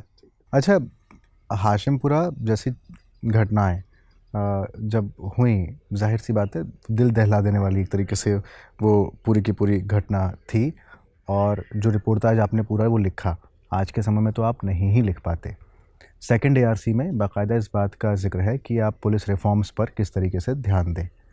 आपको लगता है कि पुलिस रिफॉर्म्स पर अगर ध्यान दिया जाए तो इस तरह की घटनाएं रुक सकती हैं, या फिर इसके मूल में कारण कुछ और है, वही जो आपने अपने रिसर्च में बताया? देखिए, दोनों चीज़ें जुड़ी हुई हैं। हाँ, पहले हम पुलिस रिफॉर्म लें। ये आपको आश्चर्यजनक नहीं लगता कि जो अभी हमारे पास पुलिस नाम की संस्था है, ये 1860 में कुछ कानून बने थे, उनके आधार पर बनाई गई। हाँ। और इससे खास तरह की अपेक्षा थी राज्य की। उस समय का राज्य एक औपनिवेशिक राज्य था, लॉर्ड कैनिंग के टाइम की बात कर रहे हैं, है ना। हाँ। वो हम उनके गुलाम थे। हाँ। उन्हें एक ऐसी संस्था चाहिए थी जो उनके लिए कुछ भी कर दे, और उनके हुकूमत को का जो उनके जो हुकूमत का दौर है उसे बढ़ाने में मदद करे। और इसमें पुलिस ने बहुत अच्छी तरह अपना, मैं समझता हूँ कि सफल पुलिस थी। 90 साल तक उसने मदद की उनकी। लेकिन 1947 में जब भारत आज़ाद हुआ, तब हमने क्यों नहीं उसका चरित्र बदला, हमने वही चरित्र क्यों रखा। या थोड़ा सा इससे और पहले मैं कहूँ कि अंग्रेज़ों ने क्यों ऐसी पुलिस हमें दी। अंग्रेज़ों ने लगभग 60 मुल्कों में पुलिस बनाई आधुनिक संस्था के तौर पे। पुरानी कहावत है ना कि ब्रिटिश साम्राज्य का सूर्य डूबता नहीं था, उसकी वजह से दुनिया के अलग अलग कोनों में उनका शासन था। हर जगह के लिए उन्होंने पुलिस बनाई। भारत में जो पुलिस बनाई वही पुलिस ऑस्ट्रेलिया में नहीं बनाई, ऑस्ट्रेलिया में जो बनाई वही पुलिस नाइजीरिया में नहीं थी, नाइजीरिया के पुलिस का चरित्र और श्रीलंका के पुलिस का चरित्र भिन्न था। वो खुद अपना जो बॉबी था उनका, जो लंदन पुलिस का कांस्टेबल है, उसे बॉबी कहते हैं, वो बॉबी क्यों नहीं हमें दिया। बॉबी के बारे में ये कहा जाता है कि वो इतना जनता मित्र है कि अगर कोई बच्चा स्कूल जा रहा हो और उसकी साइकिल ख़राब हो जाए तो अगल बगल देखता है, अगर कोई बॉबी खड़ा है तो उसको थमा के चला जाता है, और जब वो क्लास से लौटता है तो वो उसका पंचर उंचर ठीक करा के वो सब करके वो रखे रहता है, उस बच्चे को देता है। हमारे यहाँ पुलिस तो बच्चों को डराने के काम आती है ना। माएँ कहती हैं रात में कि सो जाओ नहीं तो भी पुलिस आ जाएगी। तो ऐसी पुलिस हमें क्यों दी अंग्रेज़ों ने। मुझे हमेशा लगता है कि हम इस पुलिस को डिज़र्व करते थे। एक पुरानी कहावत है कि राजा आपको वही मिलता है जो आप डिज़र्व करते हैं, तो हमें पुलिस भी वही मिली जो हम डिज़र्व करते थे। यहाँ फिर मैं बौद्ध व्यवस्था पे आऊँगा, क्योंकि हमारा समाज ही इस तरह का था जो अपने से आधे से ज़्यादा मनुष्यों को जानवर समझता था। जो मतलब मनुष्य के साथ अगर आप मनुष्य की तरह व्यवहार ना करें तो आपकी सामाजिक प्रतिष्ठा थोड़ी बढ़ जाती थी। उसी तरह की पुलिस भी मिली। उनके लिए कानून कायदा, संविधान तो था नहीं लेकिन कानून कायदा उनके ठेंगे पर था। आज़ादी के बाद भी वही पुलिस बनी रही। क्यों बनी रही? मुझे हमेशा ये लगता है कि जो हमारे नए शासक आए उन्हें भी यही पुलिस पसंद थी। देखिए, उत्तर प्रदेश का उदाहरण मैं आपको देता हूँ। उत्तर प्रदेश में जो मुख्यमंत्री बने गोविंद वल्लभ पंत, और पुलिस मंत्री थे लाल बहादुर शास्त्री, ये दोनों पुलिस के ज़्यादतियों के शिकार रह चुके थे, दोनों जेलों में रहे थे। गोविंद वल्लभ पंत के बारे में एक मैंने कहावत सुनी थी, पता नहीं किस हद तक सही थी, कि उनकी गर्दन इसलिए हिलती रहती थी कि उस गर्दन पर पुलिस की लाठियाँ पड़ी थी। नैनी में जवाहरलाल नेहरू पे लाठी पड़ रही थी, वो लेट गए तो उनके गर्दन पे पड़ी। पता नहीं इसमें, लेकिन जनता की स्मृति में ये था और ये लोग बताया करते थे। तो उन्होंने क्यों नहीं पुलिस का चरित्र बदला? जो सबसे बड़ा बदलाव आया पुलिस मंत्री के रूप में लाल बहादुर शास्त्री ने ये किया कि एक कहीं कोई मैच हो रहा था, वहाँ पुलिस से छात्रों का झगड़ा हो गया। छात्र बड़े उत्तेजित होकर के पुलिस मंत्री के बंगले पे पहुँच गए। उन्होंने कहा साहब हम पुलिस नहीं देखना चाहते, उन्होंने ये हम लाल पगड़ी नहीं देखना चाहते। तो उन्होंने कहा ठीक है, कल से लाल पगड़ी नहीं दिखाई देगी। तो दूसरे दिन वो खाकी पगड़ी पहन के पुलिस वहाँ खड़ी थी। तो यही जो सबसे बुनियादी चरित्र का जो परिवर्तन था, यही था कि लाल पगड़ी की जगह खाकी पगड़ी हो गई।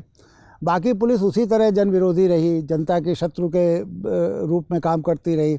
संविधान, कानून, कायदा उसके लिए ठेंगे की वो है। तो ऐसा क्यों हुआ? ऐसा इसीलिए हुआ कि जो हमारा नया शासक वर्ग था, जो प्रभु वर्ग था, उसे भी ऐसी पुलिस चाहिए थी। मेरा अपना अनुभव ये बताता है, मैं बहुत सारे ज़िलों में एसपी रहा, तो मैंने देखा कि कौन सा दरोगा मुख्यमंत्री को सबसे ज़्यादा प्रिय होता है और किसका नाम उन्हें हमेशा याद रहता है। वो दरोगा जो उनके विरोधियों की टांग तोड़ दे, उनके विरोधियों के खिलाफ झूठे मुकदमे कायम करे, उनके समर्थक कुछ भी कर दें उसके खिलाफ कोई कार्रवाई ना करे। और अभी जब तक ये ईवीएम नहीं आई थी, जब वो बूथ पर ठप्पे लगते थे, तो बूथ लुटेरों का एक गिरोह हुआ करता था। उसमें बूथ कैप्चरिंग में उनके आदमियों का को मदद करे दरोगा, तो वो उस मुख्यमंत्री का बड़ा प्रिय होता था। तो फिर मुख्यमंत्री क्यों बुनियादी परिवर्तन लाएंगे? किस्सा लोकतंत्र, किस्सा लोकतंत्र उसका एक वो है। हाँ। तो ये एक बड़ी मज़ेदार चीज़ है। मतलब जिस तरफ मैंने पहले इशारा किया था, जो सांप्रदायिक जो द्वेष है, वो तो एक देखिए वो 1300 साल का इतिहास है। हिंदू मुस्लिम रिश्तों का जो 1300 साल का इतिहास है, वो फिर हमें उस पे जाना पड़ेगा, वो तो है। लेकिन अगर हम एक ऐसी पुलिस बना सकें जो कानून कायदे का पालन करती हो, संविधान जिसके लिए आखिरी वाक्य हो, तो वो शायद शासकों के गैर कानूनी आदेशों को भी ना माने। हो सकता है वो सांप्रदायिक दंगों में भी निष्पक्ष और एक प्रोफेशनल बल की तरह काम करे। वो दुर्भाग्य से वो नहीं हो पाता। आप शासन व्यवस्था का हिस्सा रहकर, या फिर आप रिटायर्ड हैं, अब भी लोग इतने मुखर होकर रहते नहीं हैं, ऐसे बोल नहीं पाते। आपको कभी नौकरी जाने का भय नहीं रहा? मैं फिर आपसे कहा, मैं जो आज बोल रहा हूँ ये मैं सोचिए कि मैं रिटायर होकर बोल रहा हूँ। नहीं, पहले भी आप लगातार लिखते बोलते रहे, इसलिए मैंने बोला। मैं जो अपने प्रोफेशनल ग्रुप्स थे उनमें कई बार मीटिंगों में बुलाया जाता, मैं तो इसी तरह बोलता था। लेकिन अब मुझे लगता है कि शायद मैं अच्छे वक्तों में निकल आया। आज इस तरह बोलने में ज़्यादा दिक्कतें हैं। आज जो अधिकारी हैं उनको ज़्यादा दिक्कतें हैं। उस समय बोलते थे, कोई बहुत ध्यान नहीं देता था। ख़ासतौर से साहित्य तो किसी के लिए, आज भी किसी के लिए महत्वपूर्ण नहीं होगा। मतलब जो हमारी टॉप ब्यूरोक्रेसी है या पॉलिटिकल लीडरशिप है, वो पढ़ती लिखती होगी। ऐसे इसी सवाल पे आ रहा हूँ। ब्यूरोक्रेसी में पढ़े लिखे लोग माने जाते हैं कि पढ़े लिखे लोग one of the toughest exam clear करके आप वहाँ पहुँच रहे हैं। बावजूद उसके ब्यूरोक्रेसी में साहित्य पढ़ने की ललक क्यों नहीं है? नहीं है। हमारे समाज में जिस तरह का साहित्य को लेके जैसी निरपेक्षता है, तटस्थता है, वही शायद ब्यूरोक्रेसी में भी तो वहीं से आते हैं ना। आप फिज़िक्स के बड़े अच्छे छात्र रहे, हिस्ट्री के विद्वान हैं, आपने रिटर्न पास किया, इंटरव्यू में इम्प्रेस किया। साहित्य कहीं हमारे लिए कोई ज़रूरी शर्त नहीं है। मेरा अपना मानना है कि होना चाहिए। साहित्य हमको एक बेहतर मनुष्य बनाता है। तो ब्यूरोक्रेट्स के लिए तो एक अलग से साहित्य का, जिसे आप कह सकते हैं कि लंबा प्रशिक्षण का, और उन्हें पढ़ने लिखने के लिए प्रोत्साहित किया जाना चाहिए। लेकिन दुर्भाग्य से ये है नहीं। पूरे हमारे समाज में जो स्थिति है वही वहाँ भी है। आप खास विचारधारा के प्रति प्रतिबद्ध रहे हैं। हालांकि शाखा में जाते थे और फिर मोहभंग हुआ, तमाम चीज़ें देखकर और पढ़कर फिर आप प्रलेस की तरफ आ गए, प्रगतिशील लेखक संघ की तरफ अध्यक्ष भी रहे। एक सिविल सेवक को क्या विचारधारा के प्रति प्रतिबद्ध होकर रहना चाहिए या संविधान के प्रति प्रतिबद्ध होकर रहना चाहिए? देखिए, संविधान हमारा सबसे पवित्र ग्रंथ है और सबसे ज़्यादा हमारी लॉयल्टी संविधान के लिए होनी चाहिए।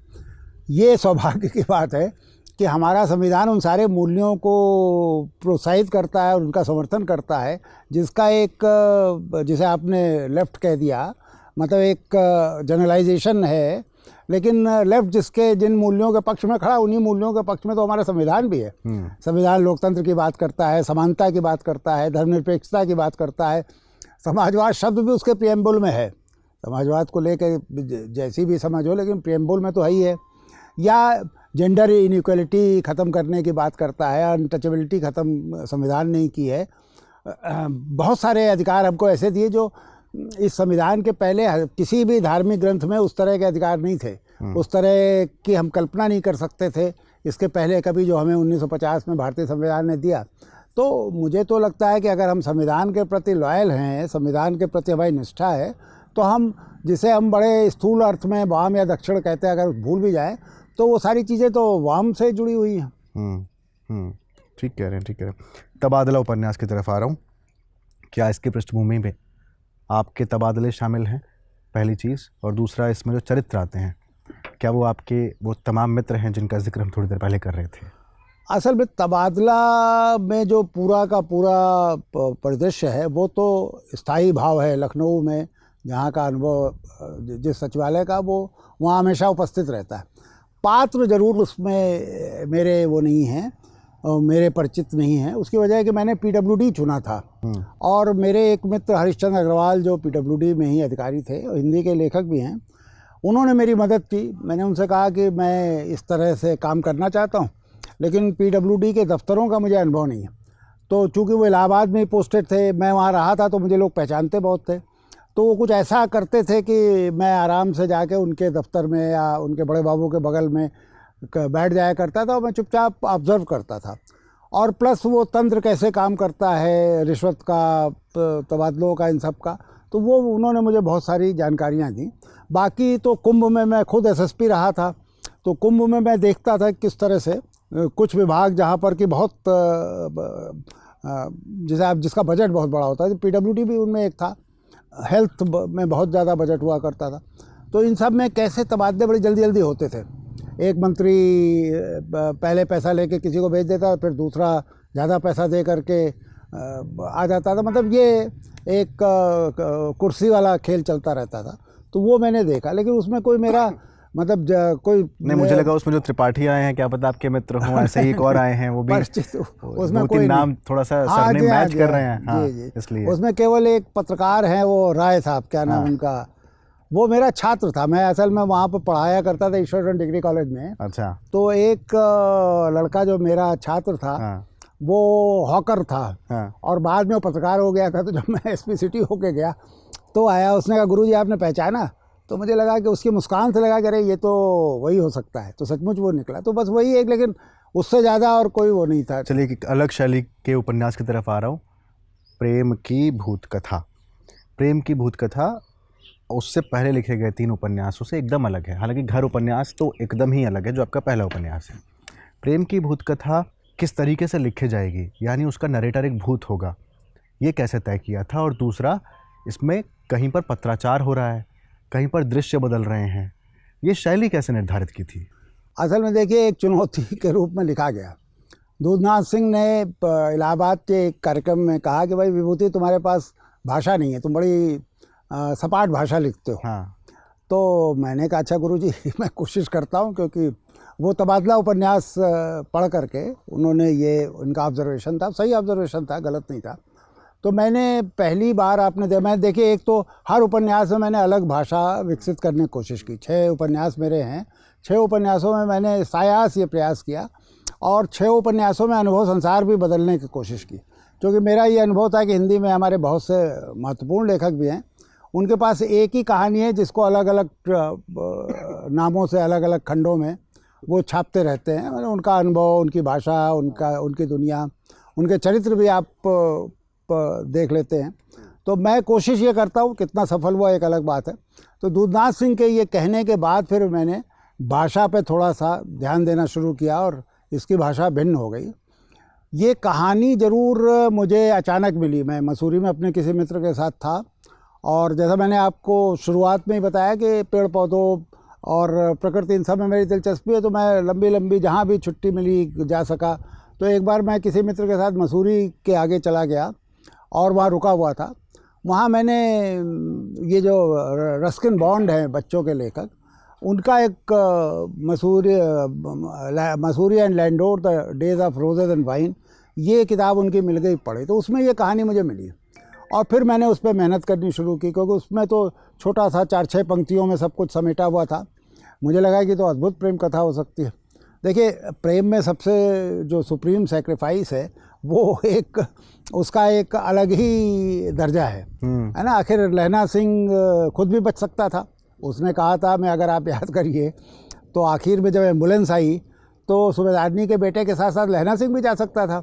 उन्होंने कहीं गुलेरी जी ने नहीं लिखा कि एम्बुलेंस में सिर्फ एक ही जगह थी, लेकिन लहना सिंह नहीं गया और वो मरा। अगर वो मरता नहीं तो एक साधारण युद्ध खता होकर रह जाती।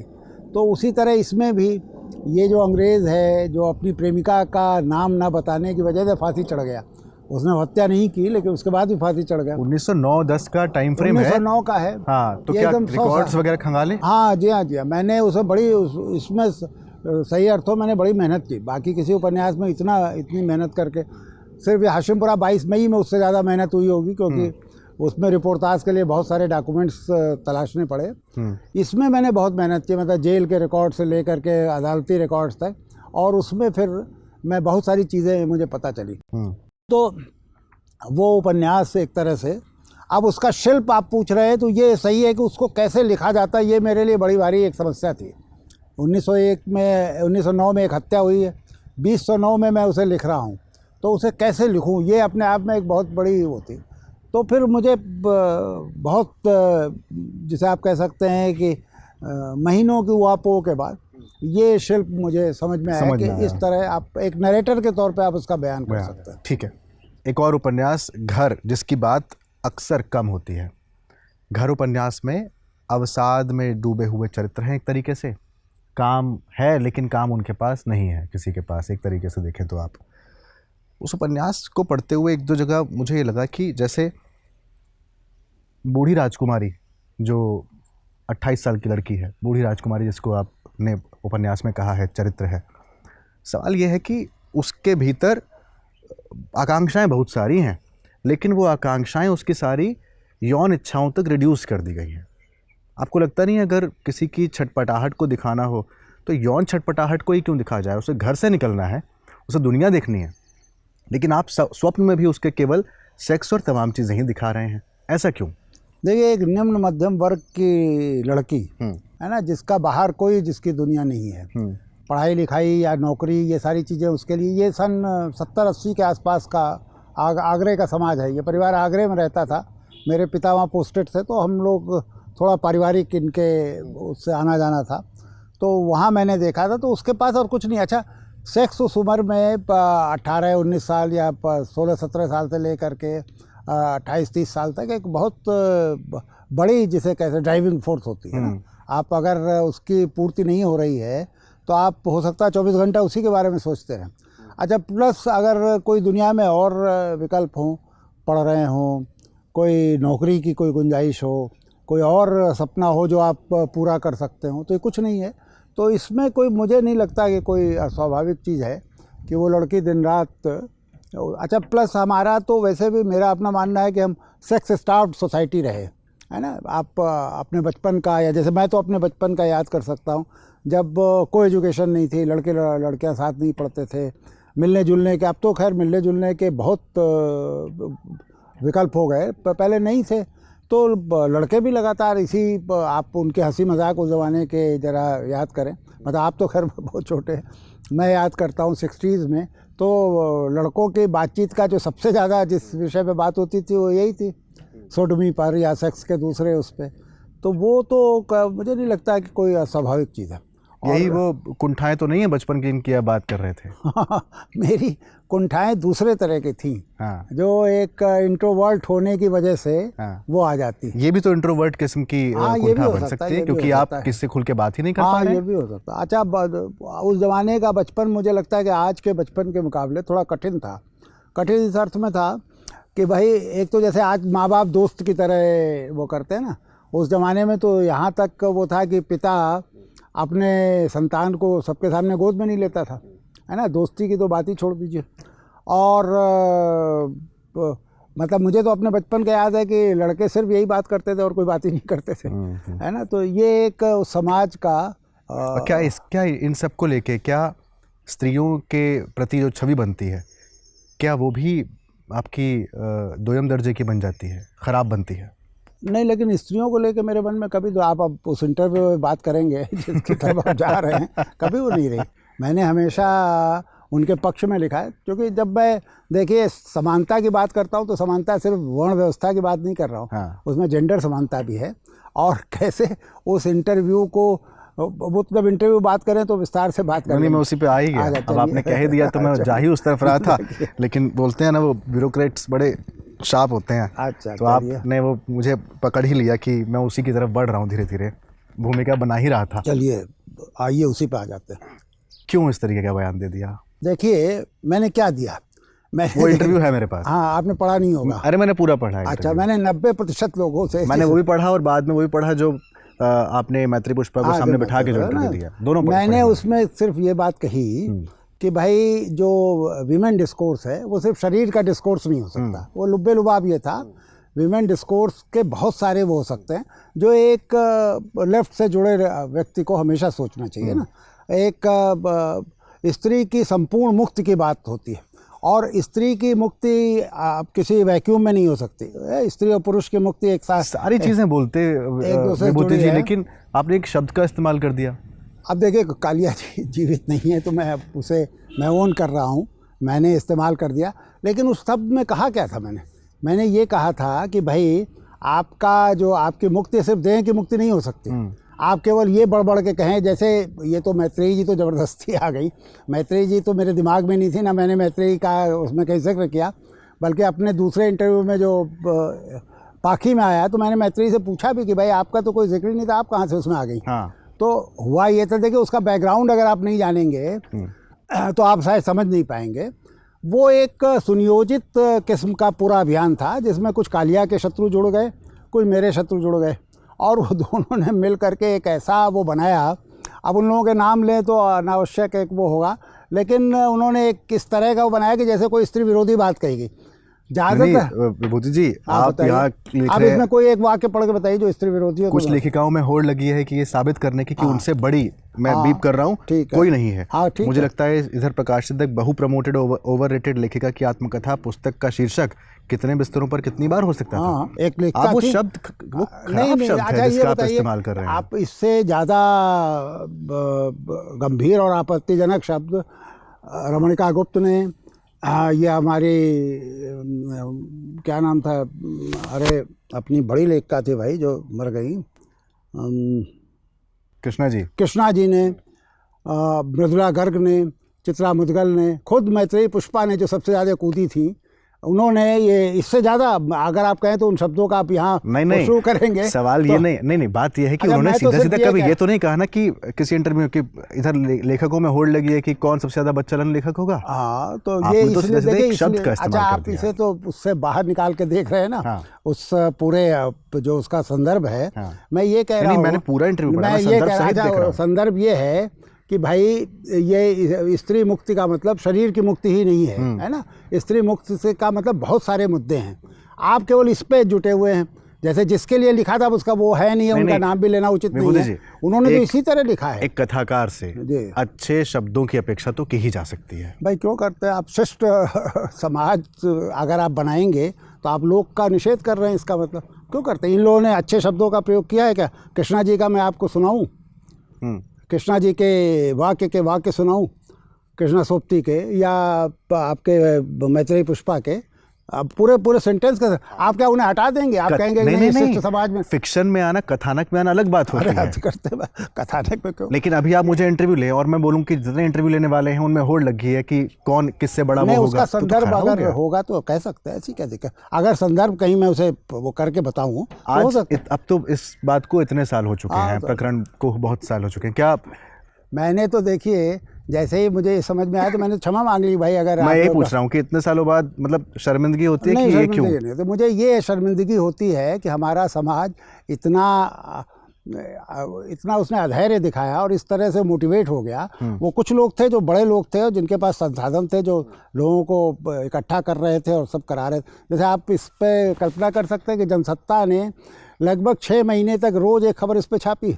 ये ऐसे ही मतलब इतने ज़्यादा वो इतने मुद्दे हमारे समाज में थे, किसी मुद्दे पर जनसत्ता ने रोज़ एक खबर छापी हो।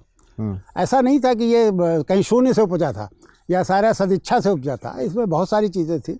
चलिए अब हो गया, तो बल्कि मैंने, चूँकि मैंने ये देखा था कि ज़्यादातर लोगों ने नहीं पढ़ा था। एक बड़ा नाम जैसे असगर अली इंजीनियर थे, इंजीनियर साहब ने मुझसे कहा, अरे आपने ये क्यों कह दिया? मैंने कहा क्या कहा? तो उन्होंने ये, मैंने कहा आपने वो इंटरव्यू पढ़ा है? वो कहा नहीं, इंटरव्यू तो नहीं पढ़ा।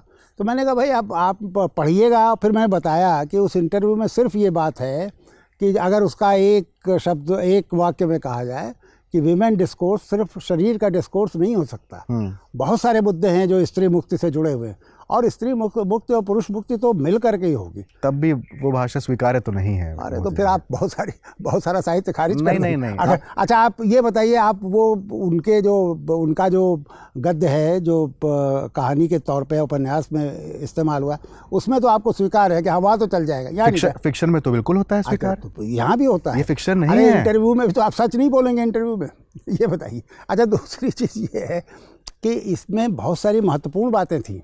हाँ, इसमें आप उसके बाद तो वो छिपी गई ना सारी की सारी जैसे अब वो जबरदस्ती जो दूधनाथ सिंह वाला प्रसंग था, हाँ। उसे जबरदस्ती लोगों का था, इन्होंने तो निम्फोमेनिया और क्या इस्तेमाल किया, ये कुतिया इस्तेमाल कर दिया।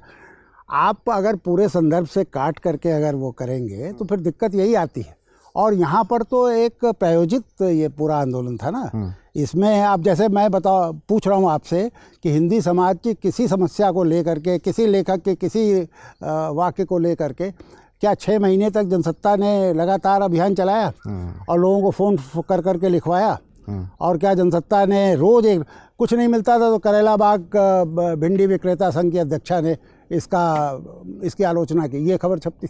मतलब कुछ न कुछ। मैं तो चूँकि वर्धा में था तो मेरे मित्र यहाँ से, नुकसान हुआ इसका? हाँ बहुत नुकसान हुआ, बहुत नुकसान। कई साल तक मैंने, मतलब ये ट्रॉमेटिक रहा ना, क्योंकि इसमें सारे तो हमारे मित्र ही थे। मज़ेदार बात ये थी कि ये जो वो हुए वो सारे अपने मित्र थे, सबके साथ उठता बैठता था। मैं तो नाम का पुलिस अधिकारी था ना, बाकी समय तो मैं इन्हीं लोगों के साथ बिताता था। अब अचानक मैंने देखा कि सबने एकदम से वो कर दिया। थोड़ा आगे बढ़ रहा हूँ इससे, क्योंकि इससे बहुत बात नहीं होनी चाहिए, काफ़ी बातें हो ही चुकी हैं सब पर। वर्धा के कुलपति के तौर पर आपका कार्यकाल पहला समाप्त हुआ, दूसरा नहीं मिला। कारण बहुत सारे उसके पीछे रहे और रहे ही होंगे, जिसमें एक ये भी रहा ही होगा। आपने खूब प्रयास किया कि ये मिल जाए, लेकिन नहीं मिला। इतना प्रयास एक विश्वविद्यालय के कुलपति के लिए क्यों? देखिए, आपकी भाषा में थोड़ी मेरी आपत्ति है। एक तो इसका कोई उस पर वो नहीं था, ये जो इंटरव्यू था ये तो मुझे नहीं लगता कि हमारे हिंदी समाज के अलावा किसी का इस पर ध्यान पहुंच गया था। हाँ, तो लेकिन राष्ट्रपति के यहाँ से, अब अंतर कथाएँ मैं बताऊँगा तो आप हंसते हंसते हो जाएंगे। राष्ट्रपति के यहाँ कुछ नहीं हुआ। मैंने प्रयास किया, ये मतलब हिपोक्रेसी होगी, मैं कहूँ हर आदमी प्रयास करता है, क्यों नहीं करेंगे प्रयास भाई। मेरी अभी उम्र ऐसी थी कि जिसमें मैं 5 साल और कर सकता था। वर्धा विश्वविद्यालय में मैंने 5 साल में उस विश्वविद्यालय को खड़ा किया था। तो मुझे अपने शिशु की तरह था ना, वो 200 एकड़ का बैरन लैंड उसको ज़मीन में ली और मतलब एक सचमुच का विश्वविद्यालय बना दिया था जो चलता था। तो मेरा मन में इच्छा थी, इसमें कोई शक नहीं, लेकिन खूब प्रयास क्या किया ये मैं नहीं समझ पाया भाई। उसमें वो सारा उसी तरह की प्रक्रिया चली। 4 लोगों के नाम गए। पुरुषोत्तम अग्रवाल ने सबसे ज़्यादा प्रयास किया, अगर आप कहलवाना चाहे सबसे ज़्यादा उन्होंने किया, मैंने भी किया, बाकी 2 लोग थे उन्होंने भी किया होगा। एक सज्जन का हो गया तो जाहिर है कि वो तो ये एक सिस्टम का हिस्सा है, आपको अपने जितने घोड़े होते हैं सब छोड़ने पड़ते हैं, मैंने भी छोड़े। तो इसमें मुझे कोई ऐसा वो नहीं लगता, मतलब हम में से कोई बहुत बड़ा हिपोक्रेट होगा वही कहेगा कि नहीं मुझे तो कुछ नहीं चाहिए, मुझे ज़बरदस्ती दे दिया। मैं तो देखिए, जब ये पहली बार कुलपति हुआ तो वो तब मेरे लिए थोड़ा आश्चर्यजनक था, क्योंकि विपिन चंद्रा जो इतिहासकार आप जानते हैं ना, विपिन चंद्रा थे हमारे सर्च कमेटी के मेंबर। 3 लोग थे जिसमें विपिन चंद्रा थे, वो जानते थे। तो उन्होंने मुझे फ़ोन किया, उनका विभूति तुम वाइस चांसलर बनोगे? तो मैं एकदम से हंसने लगा। मैंने कहा मुझे अगर फर्स्ट डिवीज़न मिल गया होता एमए में तो मैं इलाहाबाद यूनिवर्सिटी में लेक्चरर हो जाता, मैं आईपीएस में क्यों जाता। तो ये तो मेरे लिए आप एकदम वो एक मेरे लिए आउट ऑफ ब्लू जिसे आप कह सकते हैं कि वो था, उसमें कोई मैंने प्रयास नहीं। लेकिन जब एक बार 4 लोगों का नाम चला गया तो जाहिर है चारों लोग, कोई मुझसे पूछता तो प्रयास करना बनता भी है। मुझसे पूछता था तो मैं कभी हिपोक्रेसी नहीं करता था, नहीं मुझे पता नहीं। और वो जब कहे आपके कितने चांसेस हैं, मैं कहता 25% भाई, 4 लोग हैं, सभी कोशिश कर रहे होंगे, मैं भी कोशिश कर रहा हूँ। तो उस तरह, तो ये कोशिश करना क्या कोई अपमानजनक बात है? ना, करना ही चाहिए। हाँ, करना ही चाहिए। दूसरी बार अब मैं सोचता हूँ बहुत अच्छा हुआ दूसरी बार मुझे नहीं मिला, क्योंकि सरकार बदल गई थी। और जो नई शिक्षा मंत्री आई थी, उस समय एचआरडी कहा जाता था, वो जिस तरह से वाइस चांसलरों के साथ बिहेव करती थी, और मैं तो एक तरह से उन लोगों का एक वर्ग शत्रु की तरह रहता। तो मुझे बहुत जलालत झेलनी पड़ती, हो सकता है कोई बहुत सख्त मेरे खिलाफ कार्रवाई होती। एक सवाल पूछ रहा हूँ आउट ऑफ द बॉक्स जाके, एक सिविल सेवक को या विशेषकर पुलिस अधिकारी की नियुक्ति क्या किसी विश्वविद्यालय के कुलपति के तौर पर होनी चाहिए? नहीं, देखिए ये बड़ी मज़ेदार चीज़ है। मेरी कैसे हो गई? इसलिए हुई कि वो विश्वविद्यालय ख़ास तरह का था, वो हिंदी विश्वविद्यालय था। हाँ। उसमें एक सबसे ज़रूरी चीज़ थी कि जो हिंदी, जैसे मैं तो हिंदी में एमए भी नहीं था, बीए में भी हिंदी नहीं पढ़ी थी मैंने, उस तरह से तो पूरी तरह अयोग्य था अगर आप ये सारी योग्यताएं देखेंगे। लेकिन मैं हिंदी भाषा में काम करता था, हिंदी का एक ऐसा लेखक था जो थोड़ी बहुत जिसकी पहचान थी। और उस समय तलाश ये हो रही थी, क्योंकि अशोक वाजपेयी पहले वाइस चांसलर हुए, वो कभी गए ही नहीं वर्धा, तो विश्वविद्यालय एक बड़ी ख़राब स्थिति में था। प्रोफेसर गोपीनाथन जो दूसरे वाइस चांसलर हुए, उनको ये क्रेडिट जाती है कि वो दिल्ली से विश्वविद्यालय ले गए वर्धा, लेकिन वो बेचारे ले जाते 1.5-2 साल हो गया, फिर वो लगातार उनके खिलाफ आंदोलन, विवाद, ये सब चलता रहा। तो यहाँ पर मंत्रालय में ये एक वो थी कि कोई ऐसा आदमी जाए जो प्रशासक भी हो और हिंदी भाषा और साहित्य का जिसको मतलब जिसमें उसकी थोड़ी बहुत रुचि, काम भी हो जिसका। तो उस हिसाब से उन्होंने 2 ब्यूरोक्रेट्स इसमें चुने थे। नहीं, मैं तो एक जनरल बात पूछ रहा हूँ आपसे। जनरल में क्या आपत्ति, क्यों नहीं होनी चाहिए? किसी भी, देखिए विश्वविद्यालय का वाइस चांसलर एक तरह से प्रशासक होता है ना, एकेडमिक्स का बहुत उसका रोल रह नहीं जाता। और अध्यापक वाइस चांसलर्स बहुत सफल हुए हों, मतलब हालांकि एक विवाद हो जाएगा, लेकिन तो अध्यापक ही होते हैं। हाँ, ज़्यादातर होते हैं। वो तो रेयर होता है कि कोई प्रशासक वीसी बिठा दिया जाए। लेकिन मुझे नहीं लगता कि इसमें क्या, वो अगर आप अच्छा चला सकते हैं कि विश्वविद्यालय को, आप तो एक बेसिकली तो वहाँ एग्जीक्यूटिव रोल में जा रहे हैं ना, आप चीफ एग्जीक्यूटिव हैं वहाँ के, और आप एकेडमिक्स की बेसिक समझ तो होनी चाहिए आपको, ये तो सही है। लेकिन आप खुद अध्यापन उसी स्ट्रीम से आए हो, मुझे नहीं लगता कि ये ऐसा भी नहीं होना चाहिए कि जो ऊपर से आला कमान बोले विश्वविद्यालय उसमें चले। अच्छा, तो क्या आप सोचते हैं जो अध्यापक वाइस चांसलर होते हैं वो आला कमान की बात नहीं सुनते हैं? वो ज़्यादा सुनते हैं। मज़ेदार बात ये है, हालांकि फिर मैं वही कहूँगा कि हमारा समय तब अच्छा था, क्योंकि एक तो हिंदी विश्वविद्यालय, यहाँ मैंने 3 शिक्षा मंत्री मेरे ज़माने में रहे, जिसमें अर्जुन सिंह, जिनका वो क्रिएशन था, वो तो जानते थे विश्वविद्यालय को। बाकी 2 जो HRD मिनिस्टर्स थे, उनमें एक सज्जन को तो मुझे समझाना पड़ा कि ये सेंट्रल यूनिवर्सिटी है।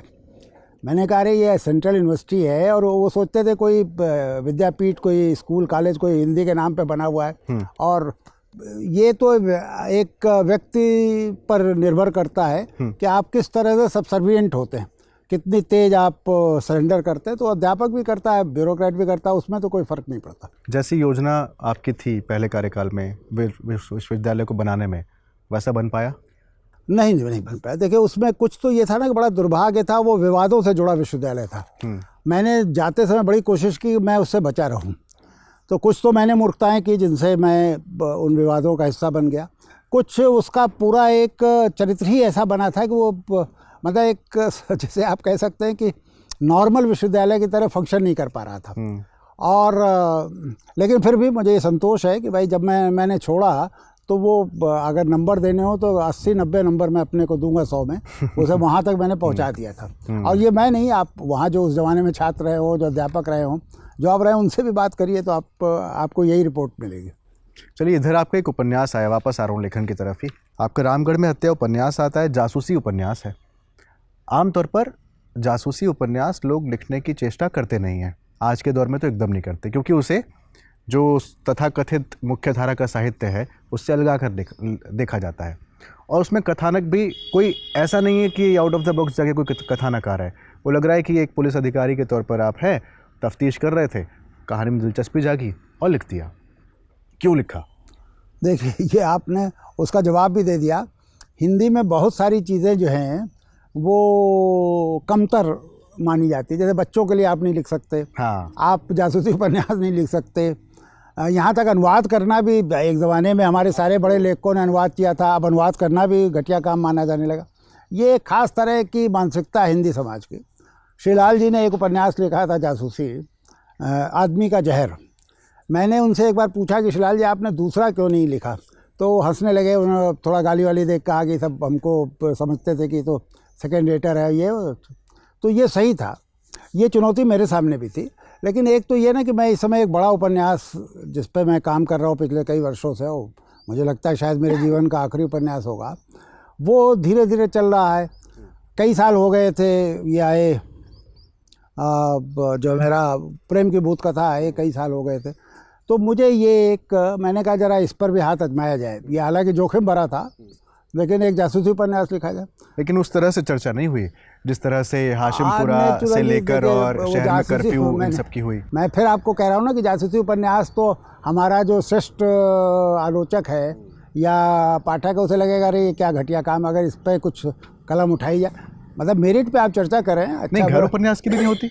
घर की तो हुई है उन दिनों 80 के आसपास के दशक में। लेकिन जो पहचान शहर में कर्फ्यू से बनी, हाँ वो नहीं, वो असल में शहर में कर्फ्यू का विषय ऐसा था जो बड़ा कैची था। शहर में कर्फ्यू देखिए भारत की सारी भाषाओं में अनुवाद हो गया, गुजराती को छोड़ के संस्करण खूब निकले और 18-19 संस्करण निकल गए बहुत।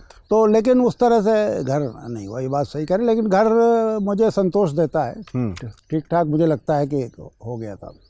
कैसे नौकरी में समय मिल पाया ये सब लिखने का, क्योंकि सांस लेने की फुर्सत नहीं होती है? असल में देखिए बहुत सारे हम लोग गलतफहमियां पालते हैं, और जैसे गोरख पांडे कहा करते थे साथी, सबसे आसान होता है अपने को धोखा देना। तो ये हम अपने को धोखा देते हैं कि हमें समय नहीं है, हमें ये नहीं है।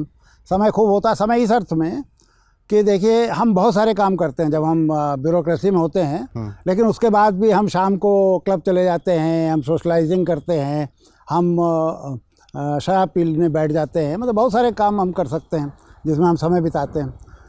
मेरी पढ़ने की आदत लगातार रही। मैं पुलिस की नौकरी में भी मैं बिना पढ़े सोता नहीं था, और बल्कि उसमें यात्राएं बहुत करनी होती थी। आप 5-7 घंटे कार में बैठे हुए हैं, ट्रेन में बैठे हैं, हवाई जहाज़ में उड़ रहे हैं, तो उनमें मैं सबसे ज़्यादा उस समय का उपयोग पढ़ने में करता था। लिखने का मैंने देखा कि जो मेरा महत्वपूर्ण काम है वो उसी दौर में हुआ जब मैं सबसे बिजी नौकरियों में था। मतलब जिले की कप्तानी सबसे व्यस्त रखती, उसी में सबसे ज़्यादा मैंने लिखा।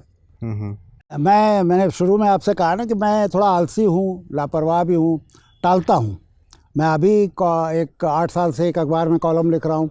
जब तक कॉलम भेजने का टाइम नहीं आ जाता तब तक मैं टालता रहता हूँ, बल्कि कई बार मनाता हूँ कि हमारे संपादक कह दें कि इस बार तो आप छोड़ दीजिए, हमने किसी और को ये अलॉट कर दी जगह। आप ही के उपन्यास की एक पंक्ति है कि हर संबंध की अपनी एक भाषा होती है। साहित्य समाज में आपके संबंध कैसे रहे और कैसी उनकी भाषा रही, दोस्तों से संबंध? मैंने कई जगह लिखा है, एक आध 2 जगह इंटरव्यू में कहा है कि मैं लगातार दोहरी ज़िंदगी जीता था। मैं पुलिस अधिकारी भी था और लेखक भी था, और इन दोनों को कभी एक दूसरे के ऊपर ओवरलैप नहीं होने देता था। और मुझे संतोष है कि मैं काफ़ी हद तक इसमें सफल भी हुआ।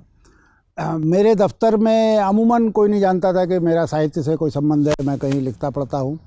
और लेखकों के बीच जब जाता था तो कभी पुलिस अधिकारी होके नहीं गया, इसीलिए मेरी मित्रताएं बहुत रहीं। मैं मतलब आप ये कह सकते हैं कि बहुत बड़ी रेंज थी मेरे मित्रों की, और वो अच्छे बुरे हर तरह के अनुभव होते हैं, हर तरह का, लेकिन मैं संतुष्ट रहा।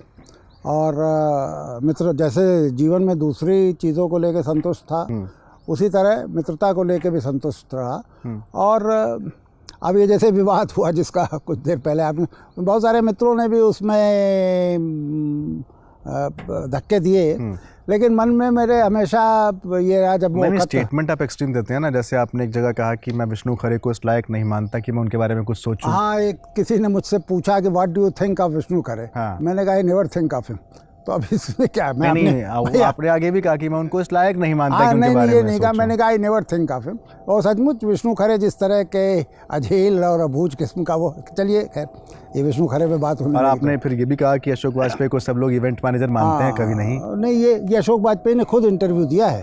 अशोक वाजपेयी ने जनसत्ता में लिखा कि नामवर जी और मैनेजर पांडे और विश्वनाथ त्रिपाठी ये लोग सामने तो कहते हैं कि आपने अच्छी कविताएं लिखी, लेकिन लिख के नहीं देते। तो मैंने कहा इनका सबसे बड़ा दुख यही है कि एक कवि के रूप में नहीं स्वीकृत हो पाए। ये ठीक था, अफसर थे, खूब पैसा था, अभी एक ट्रस्ट है उसका पैसा है, तो इवेंट्स बढ़िया कर सकते हैं, किताबें छपवा सब कर सकते हैं, लेकिन अब कवि तो आपको फिर पाठकों के बीच में स्वीकृत होना पड़ेगा। सिविल सेवक इधर काफ़ी ज़्यादा ऐसे आए हैं जिनके अंदर छपने की बहुत त्वरित लालसा है कि तुरंत छप जाएं और फेमस हो जाएं। ये अचानक से सिविल सेवकों में ये छपने का क्या जागा? पता नहीं आपका ऑब्जर्वेशन कैसे, क्योंकि अचानक क्यों, तो मैं तो शुरू से देख रहा हूँ। मैं जब से आया मैं देखता था कि बीच बीच में कुछ लोग मिलते थे जो जिनका लिखने पढ़ने से ताल्लुक़ होता था। सबके मन में ये इच्छा होती थी कि अच्छा आप अफसर हैं तो लोकल अखबारों में, लोकल पत्रिकाओं में। ये विवेक कम लोगों में होता है, और ये सिर्फ सिविल सर्विसेज में नहीं, आप आम लेखकों में पाए, पदाधिकारियों में। लेकिन ये विवेक कम लोग जो अपना आकलन कर सकें। सही बात सब ये सोचते हैं कि उनको नोबेल प्राइज़ मिलना चाहिए था, साहित्य अकादमी तो उनके लिए वो है, लेकिन अब ये विवेक होना चाहिए कि आप तो सिविल सर्वेंट्स भी इस तरह के होंगे। सबसे अच्छा काम अगर मैं कहूँ आपके अनुसार आपका क्या रहा? देखिए, 2-3 चीज़ों से मैं बड़ा मतलब मुझे, हालांकि मैं तो जब पीछे मुड़ के देखता हूँ तो मुझे लगता है कि जीवन में जितना मैं डिज़र्व करता था उससे ज़्यादा मुझे मिला। मैं एक तो नास्तिक हूँ, तो मुझे अब किसी को हिसाब नहीं देना ऊपर जा कर के, तो मुझे लगता है कि जो मैं डिज़र्व करता हूँ उससे ज़्यादा मिला। लेकिन उसमें अब आपने पूछा तो जैसे विश्वविद्यालय मुझे बहुत संतोष देता है। 10 साल बाद मैं अभी 4-5 महीने पहले विश्वविद्यालय गया, हिंदी विश्वविद्यालय, तो मुझे देख के बड़ी खुशी हुई कि बच्चे जिस तरह से, जो बच्चे मेरे साथ नहीं रहे थे, जो नहीं जानते थे, जो अध्यापक जिनका मैंने अपॉइंटमेंट नहीं किया, वो जिस तरह से घेरे रहे, जिस तरह साथ साथ चलते रहे, जिस तरह मुझे सुनना चाहते थे, तो एक संतोष लगता था कि कुछ रिकॉग्निशन आपको आपके काम की मिली। और दूसरा मुझे लगता है कि जो मैंने अपने गांव में लाइब्रेरी बनाई, वो भी शायद ऐसी चीज़ है जो मुझे संतोष देती है, क्योंकि मेरा ये मानना है कि देखिए, लेखक को एक्टिविस्ट भी होना चाहिए। आप लिखते रहते हैं, रोते हैं कि आपको कोई पढ़ता नहीं। मेरा शुरू से मानना था कि पाठक हमें खुद तैयार करने होंगे, और हिंदी पट्टी को एक बड़े सांस्कृतिक आंदोलन की ज़रूरत है। हिंदी पट्टी में जहाँ 2 मुख्य समस्याएं जो शुरू में मैंने रेखांकित की, वर्ण की और जेंडर की, इनको एड्रेस करना पड़ेगा और पाठक तैयार करने पड़े। और मैं बहुत संतुष्ट हूँ कि उस पुस्तकालय में कभी आप जाइए तो रोज़ 50-60 किताबें इशू होती हैं, 50-60 किताबें जमा होती हैं। बहुत बड़ा काम आपने कर दिया है, बहुत बड़ा। और उसमें बड़ी संख्या में लड़कियाँ आती हैं। मतलब हमारे गांव में कल्पना नहीं हो सकती थी कि पहले लड़कियां साइकिल से गुजरती थी और टुकुर टुकुर ताकती रहती थी। हम लोगों ने एक नाटक की शुरुआत की, एक नाट्य प्रशिक्षण की शुरुआत की, जिसमें भारतीय हिंदू नाट्य अकादमी और नेशनल स्कूल ऑफ ड्रामा, इन लोगों का सहयोग लिया। और उसके बाद तो लड़कियों का, जैसे आप सोचिए कि एक बांध टूट गया, मतलब जितनी बड़ी संख्या में लड़कियां आ रही हैं। दलित जो हमारे यहाँ कल्पना नहीं कर सकते थे कि वो बगल में आकर के बैठेंगे, वो जितने अधिकार के साथ उस पुस्तकालय का उपयोग कर रहे हैं, तो वो भी मुझे एक सुख देता है कि वो एक अच्छा। PWA जिस दिशा में जाना चाहिए था, क्या उस दिशा में काम कर रहा है? नहीं, बिल्कुल नहीं कर रही। देखिए, कोई लेखक संगठन नहीं कर रहा। इधर तो लेखक संगठनों ने संघर्ष करना ही लगभग बंद कर दिया है। तो अब जब कम्युनिस्ट पार्टियां संघर्ष नहीं कर रही, आंदोलन नहीं कर रही, जनता के बीच कोई मकबूलियत उनकी नहीं बची है, तो लेखक क्यों करेंगे, और लेखक कहाँ से करेंगे? तो लेखक संगठनों में अब मैं चूँकि जुड़ा हूँ PWA से, तो मुझे तो संतोष नहीं है कि जो PWA को जिस स्तर तक हस्तक्षेप करना चाहिए और जहाँ करना चाहिए वहाँ हम कर पा रहे हैं। कोई मलाल जीवन का? बहुत सी चीज़ें कही नहीं जा सकती, तो मुझे लगता है ये सवाल छोड़ दीजिए। चलिए, परिवार को समय दे पाए? परिवार को मैंने समय दिया, लेकिन ये बात सही थी कि मेरे बच्चों को ये असंतोष रहा कि जितना समय देना चाहिए नहीं दिया। उसका कारण शायद ये था कि मैं साहित्य के चक्कर में बहुत ज़्यादा तो मतलब दिन भर पुलिस की नौकरी और शाम को साहित्य, तो वो था। लेकिन फिर भी कमोबेश, मतलब एक औसत पिता जितना समय देता, मुझे लगता है उससे ज़्यादा ही दिया मैंने। ठीक, एक अंतिम 2 सवाल। पहला कि आमतौर पर पुलिस अधिकारी का जो जीवन होता है, ख़ास तौर पर सिविल सर्वेंट्स का, उसमें भी IPS आप जब रहें, DGP रहें, इतने बड़े बड़े पदों पर रहें, तो अंदर एक रौब आता है और आपको चाहिए होता है कि आसपास आपके लोग रहें। क्या उस रौब से बाहर निकल पाए? कई बार लगता है नहीं निकल पाए, लेकिन कई बार मैं खुश होता हूँ कि जैसे आप देखिए उसे किस तरह से, ये बड़ी अमूर्त सी स्थिति है। आपके मन में इच्छा तो होती है कि लोग आपको सलाम करें, आपके आगे पीछे दौड़ें चलें, और ये कहना तो हिपोक्रेसी है कि आप, लेकिन मैं इसे थोड़ा मुश्किल है, पर मैंने बहुत जल्दी अपने को इस ज़िंदगी में ढाला जिसमें ये रौब-दाब, वर्दी, सलाम ये सब नहीं रहेंगे और उसके बाद भी आपका जीवन चलता रहेगा। और मैं तो समझता हूँ कि ठीक ही रहा। अंतिम सवाल, विभूति नारायण राय जो करना चाहते थे कर नहीं पाए लेकिन करना चाहते हैं। दुनिया ज़्यादा खूबसूरत हो, जो दुनिया हमें मिली इससे कुछ बेहतर हो, इसमें थोड़ा बहुत कंट्रीब्यूशन हमारा भी हो जाए, ये चाहता रहा मैं। और जाहिर है कि बहुत सारी सीमाएं थी, बहुत सारे उसमें नहीं कर पाया, लेकिन जैसे जो मैं लिखता रहा, ख़ास तौर से सांप्रदायिक स्थिति में जिस तरह का मेरा हस्तक्षेप रहा, उसमें मुझे लगता है कई बार मैं कुछ कर भी पाया।